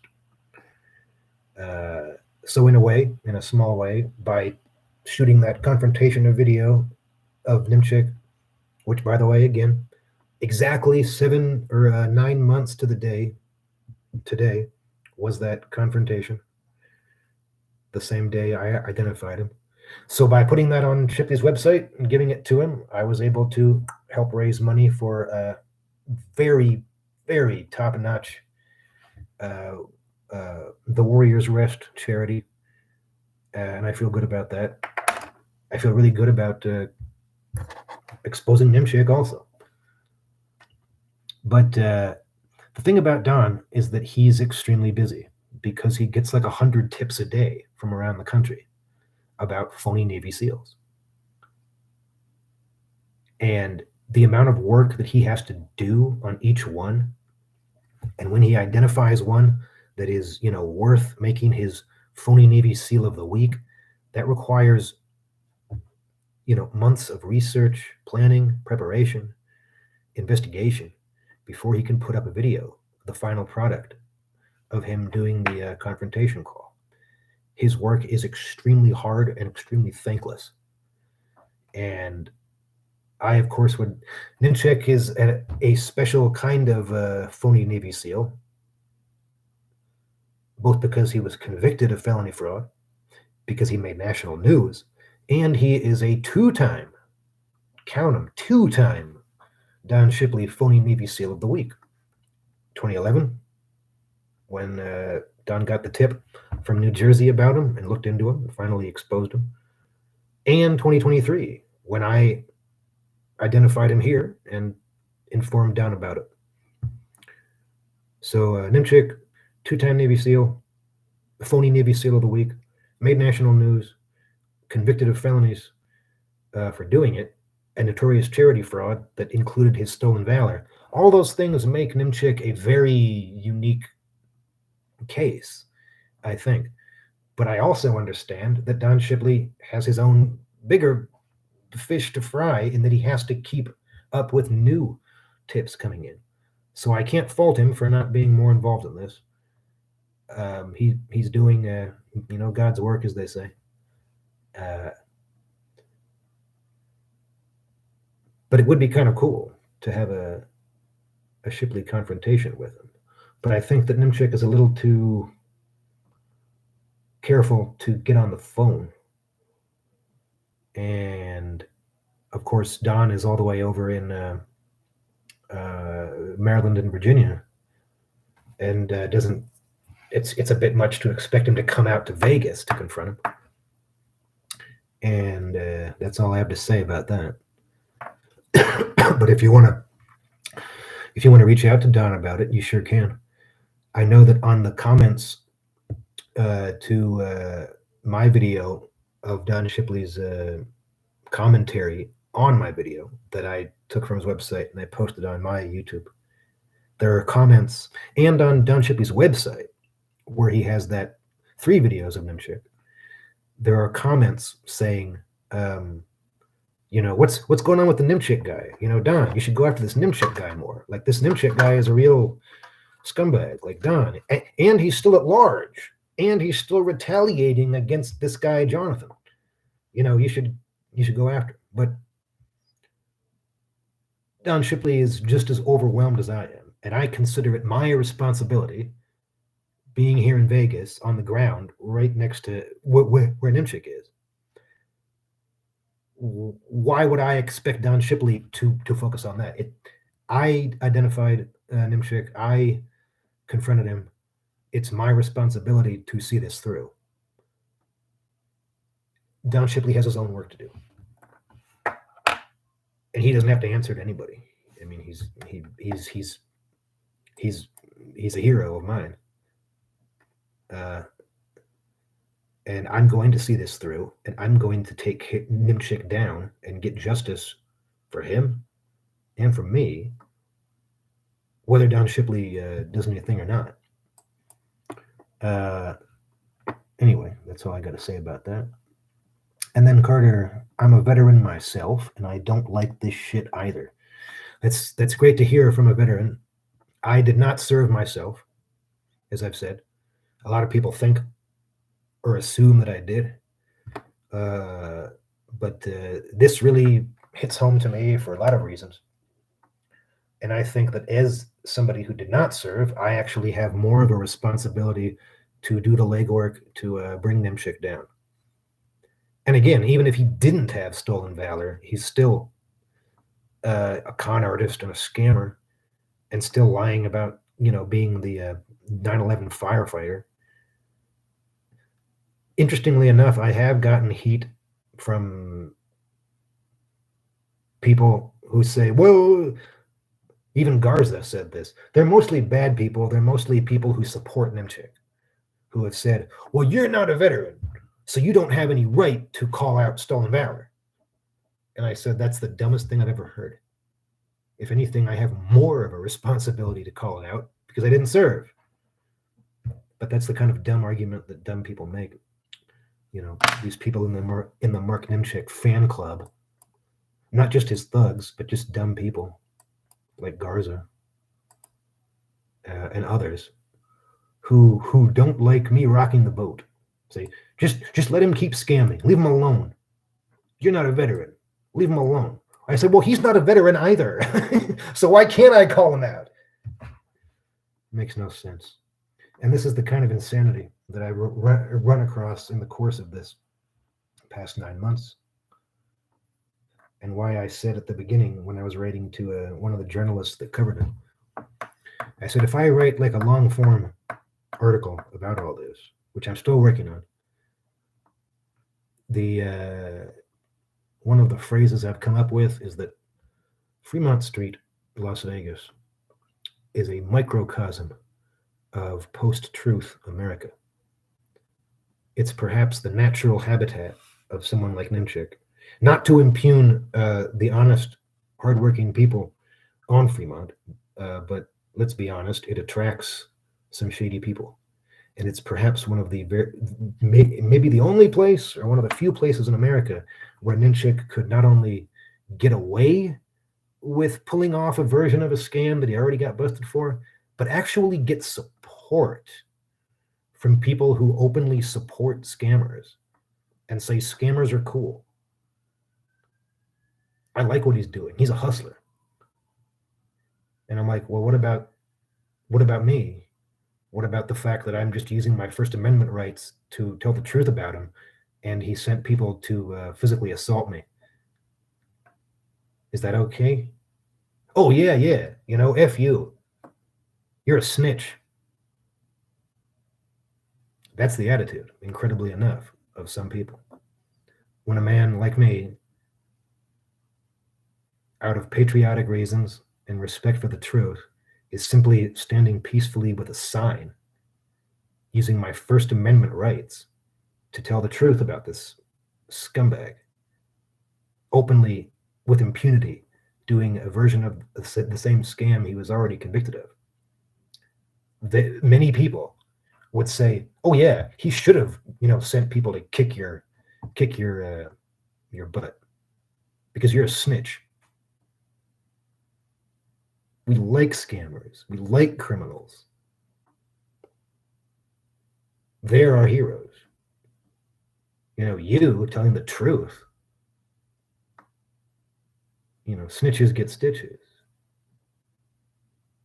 And I say, well, I'm willing to get stitches then. But they don't care. That's the kind of mindset that I've run into, and it's demoralizing to see that. But it's counterbalanced by many good people who support me, both in real life and online. But that's one of the reasons that makes this story so interesting. It exposes some very dark and disturbing currents in this country that I've had to see up close and that I wouldn't have believed existed if I didn't see them with my own eyes. How easy it is to manipulate and con people. How people are so materialistic and immoral that they would not only so many, including my coworkers at Walgreens, who couldn't care less. Well, it doesn't affect me. And they would take his money. Even after I told them. Like, I don't care. I'm like, you know who he is, right? I mean, you can do what you want, I guess. But to me, I don't see how I could in good conscience take that money. And I never openly refused to Walgreens management. But I was fired anyway because of lies that Niemczyk spread and just because of their resentment against me for telling the truth. Because a lot of those Walgreens managers, like I've said, are just like Niemczyk. And I've openly said, look, I only care about money. So Niemczyk is my kind of people. Lie, cheat, steal, that's cool. Get yours and F everybody else. I'm not exaggerating. I'm really not exaggerating. That's their attitude. That was the attitude of literal managers in Walgreens after I exposed Niemczyk. I can't make that up. It's absolutely true. And I've named names. Myron Hooks, who, by the way, get this. Myron Hooks has since, and if you read about the July 17th assault on me that I wrote about at the time on Twitter in contemporary notes, and there's video of that night where they're making threats, but I didn't get the actual assault on camera. Myron Hooks was with them. He was screaming threats. This is my own manager at the Walgreens. He was with them on their side, screaming threats, screaming insults of the most disgusting kind. Myron Hooks, the man who said before this ever happened, that when I first exposed Niemczyk, he said, well, that's good, because I only care about money. And what Niemczyk is doing is okay with me. That's what he told me. And he told me I should leave him alone. That's sick to me. And also Daniel Rabota, who made that open statement that he only cares about money. And all the other managers, they wouldn't say it openly, but you could tell that that was their attitude. They didn't want me saying anything about it or telling the truth. They just wanted Niemczyk to keep coming in the store. And it's just that tells you that there's something wrong in society. Not just with those individuals, not just with the Walgreens management, but people on Fremont Street in general, because very few, if any, backed me up openly. I can count on one hand the number of people who would openly support me. A lot of people supported me in private, but then were too scared to get the word out to others. They would never talk about it to others, but they would say in privately, yeah, I hate that guy. What he's doing is wrong. And I'm like, well, will you walk with me? You see my Beware of Mark Niemczyk sign that I'm carrying around. Do you want to walk with me? Oh, no. I don't want to get involved. Yeah, because you're an effing coward. What else?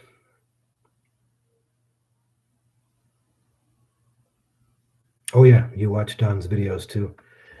I have a subscription to the website, which has a lot of extra content.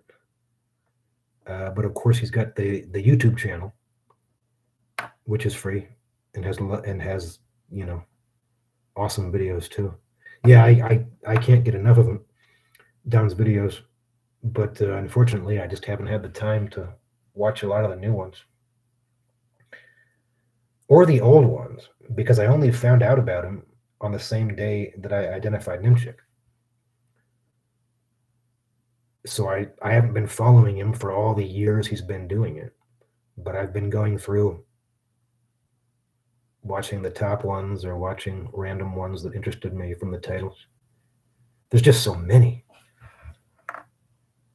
But yeah, he's nobody does it like him. I mean, and I can't imagine all the hard work he puts into it. Anyway, hope that answers your question. And sorry, TikTok, I'm talking to YouTube commenters. I wonder if anybody here on TikTok has asked a question.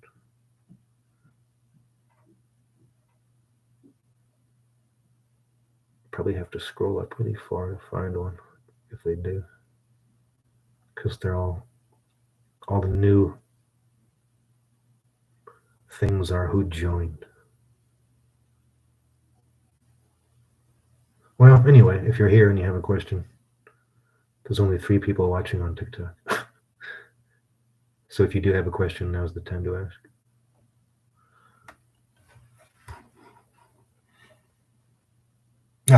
Carter79. I'm sharing your videos already and will continue to do so. Thank you. We support you here in East Tennessee. That's awesome. It's great to get support from around the country and sometimes around the world. I do wish I had a little bit more support here on the ground in Vegas, though. But thanks for your support, Carter. I really appreciate it. Yeah. I think a lot of people, I'm not just asking you to, help me, please. I'm saying this is an interesting story that could very well be national news again soon. So I'm not just like begging for your help because I can handle a lot of this stuff on my own. I'm telling you should share it just because it's interesting in and of itself. I think a lot of people would be interested, especially if they're interested in Don Shipley's stuff, or in crime, or in military stuff, or just in, Vegas stuff. And you got to sign off. All right, I'll see you later. I will keep it up. I'll talk to you later, Carter. And yeah, good questions there, good comments. Appreciate that, and I'll probably I'd like to do this format again soon. Again, I'm doing this today because it's been exactly 9 months. 9 months ago, on the 28th of April, is when all this began, because I identified and confronted Mark Anthony Niemczyk in the Walgreens after I identified him earlier that day as by name for the first time. Nobody I knew could tell me his last name. I figured it out on my own because he leaned over one day in the store in early April, and I saw the words on the back of the vest, "Everything I need to know about Islam I learned on 9/11." Bigoted hate speech against Muslims, and the very same words that I used to internet research who he was, and the very same words, anti-Muslim hate speech phrase, that he used to print on the back of the shirts that he was fraudulently selling in the 9/11 truck scam, and the same words that he had printed on the back of the 9/11 truck, which is why they came up. It wasn't easy, actually, but they came up eventually in my internet research. And those T-shirts, by the way, he obtained fraudulently, and that was also part of the criminal offenses he faced and was convicted of. He approached T-shirt manufacturers and said, "Hey, I'm a charity. I want to have these T-shirts printed, and I want to sell them, and I want the proceeds to go to 9/11 first responders and their families. So can you give me the shirts for cheap or for at cost?" And several manufacturers, out of the goodness of their heart and out of good reasons, of course, got conned and did give him those shirts for free or at cost. And then he would turn around and he would sell them out of the 9/11 truck for $20, $30 a pop. At the same time that he had donation buckets around the truck, exactly like the donation bucket you see at his feet in the wheelchair. That's how audacious he is. Everything about the Las Vegas scam is an echo of the old 9/11 truck scam. He just moved it out to Vegas after he was convicted in New Jersey. Totally shameless and totally obvious. So how did he get away with it, doing it since 2016 here in Vegas? I would say that all the evidence shows that the police knew from the beginning and were protecting him. A bold statement, you say? Yes, and an alarming one. But I feel confident in saying it. And I'm going to be able to prove it soon enough. Look at the evidence for yourself. Look at the evidence from the police station where I went in to get answers. I might as well put that one up. That video in the police station where I was going, because I received through sources here in Vegas that will not be named a copy of a police report that was in Niemczyk's possession. A charge, false charge of stalking against me, filed on July 27th. And in the narrative, it says that an officer, Barrett, with his badge number on there, had an interview with Niemczyk that was recorded. But the important thing is that on that copy of the report is all of my DMV information, including my home address, eye color, hair color, weight and height, name and date of birth, information that would have only come from my Nevada ID. And I would say I'm extremely confident that police gave it to him. The other possibility is that the Walgreens management gave it to him, and then he walked into the police station with it. Because Jeremiah Garza again comes into the story, because in these private messages that I have posted publicly on YouTube, also on both Facebook and Instagram with him. He claims that Walgreens managers showed him not only my ID, but showed him some kind of a background report, which Garza, being crazy, believed, and apparently has said the Walgreens manager told him this, that whatever this background document was, he wouldn't be specific, whatever that was, he claimed that it showed that I was a scammer and that I was somehow scamming Niemczyk, which makes no sense, except if you understand that it's exactly the kind of thing that a scammer like Niemczyk would come up with to turn the tables against me. So just like the forged restraining order, it's entirely possible that he could have forged some kind of paper to claim that I was a convicted scammer, which is not true. I have no background like that, no felony convictions. And where is that video?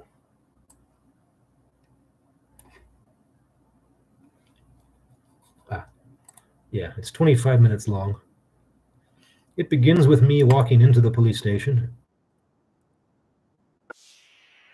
and it ends 25 minutes later with me having gotten damning evidence, being very unprofessionally kicked out, essentially, from the police station. Just watch it for yourself. It's from January 19th.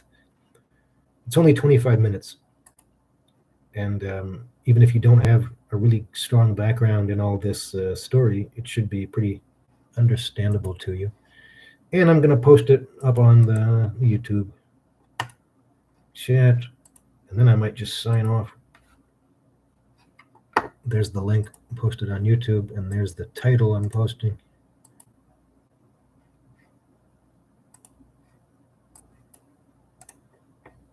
Just to make it easier to find. And again, the easiest way to find my videos is to search by the date.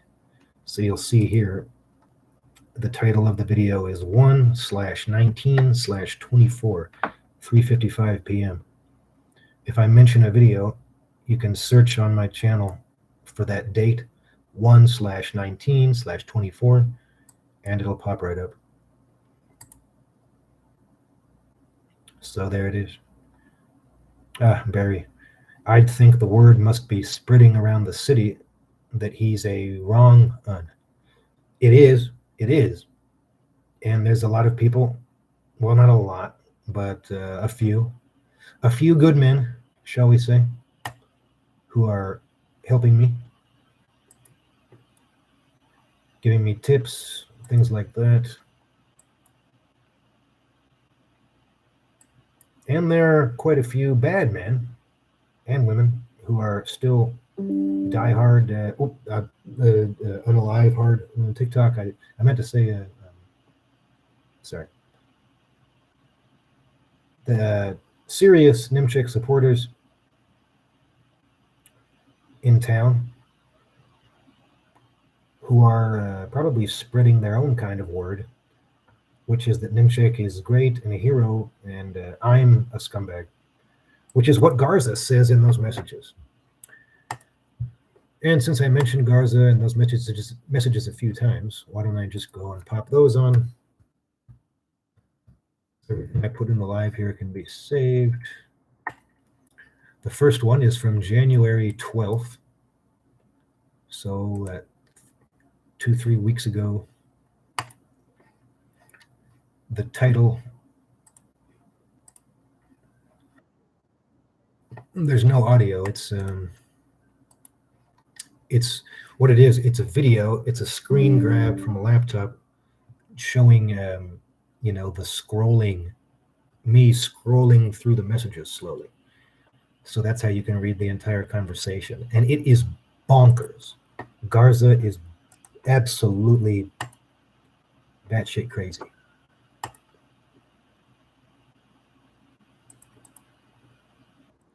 So read through those if you dare. The first one, again, January 12th, is a Facebook conversation.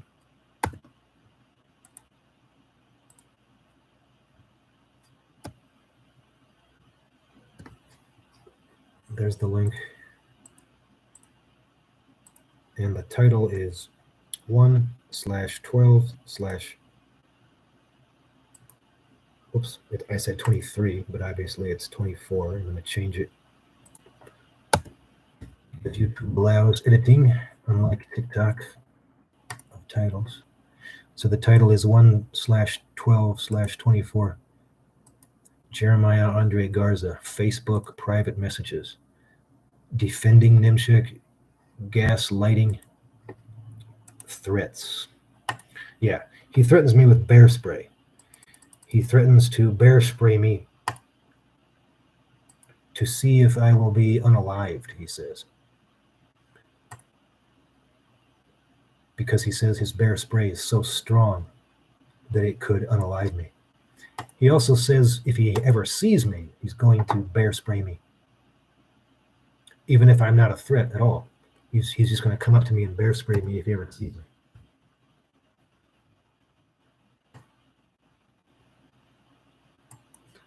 And have I bothered to show these to police? No.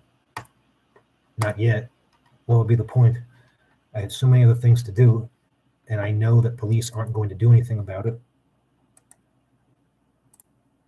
Hell, for all I know, the police put him up to it. And probably told him. As crazy as I sound, yes, it makes perfect sense that they would identify him as a Niemczyk supporter and let him know, hey, whatever you do to Jonathan Cates is fair game. We're not gonna.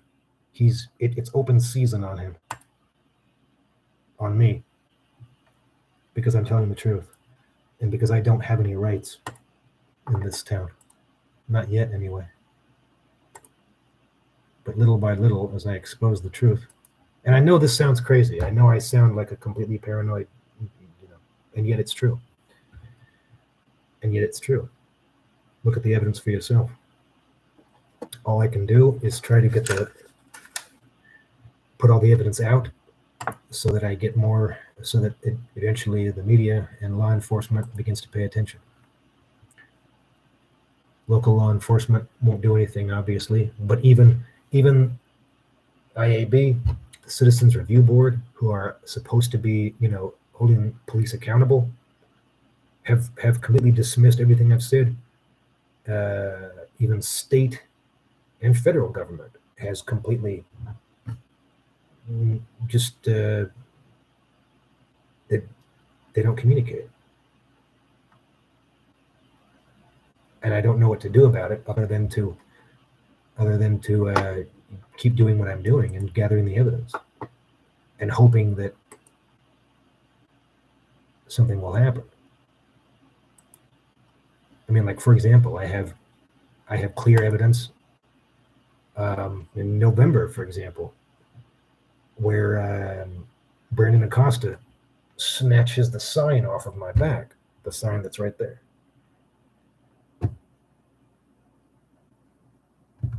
Police won't do anything about it.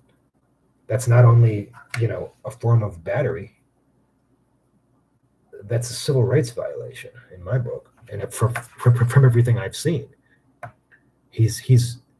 And because he made threats at that time, and even more open threats on video, very clearly unaliving threats in July 17th, and June.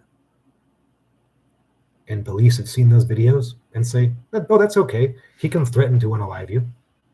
It's no problem at all. What he wants to do about it. Yeah. Oh, yeah, they smirked and scoffed at the unaliving threats, at the crimes of Niemczyk and his thugs, at everything, at the lies. They scoff at it because the police in this town are literal scofflaws themselves. They scoff at the law. They scoff at what I'm doing, telling the truth. And they're just corrupt in every sense of the word, in my experience. So I put up those Garza messages, and I might call it a night. Haven't been watching the TikTok. Any questions on TikTok before I go? Any questions on YouTube before I go?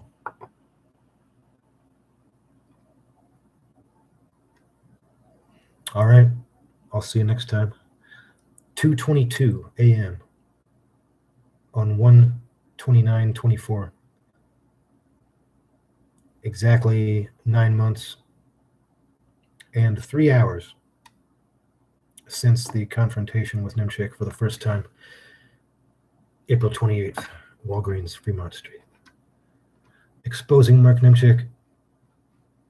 I'll see you next time. Bye-bye.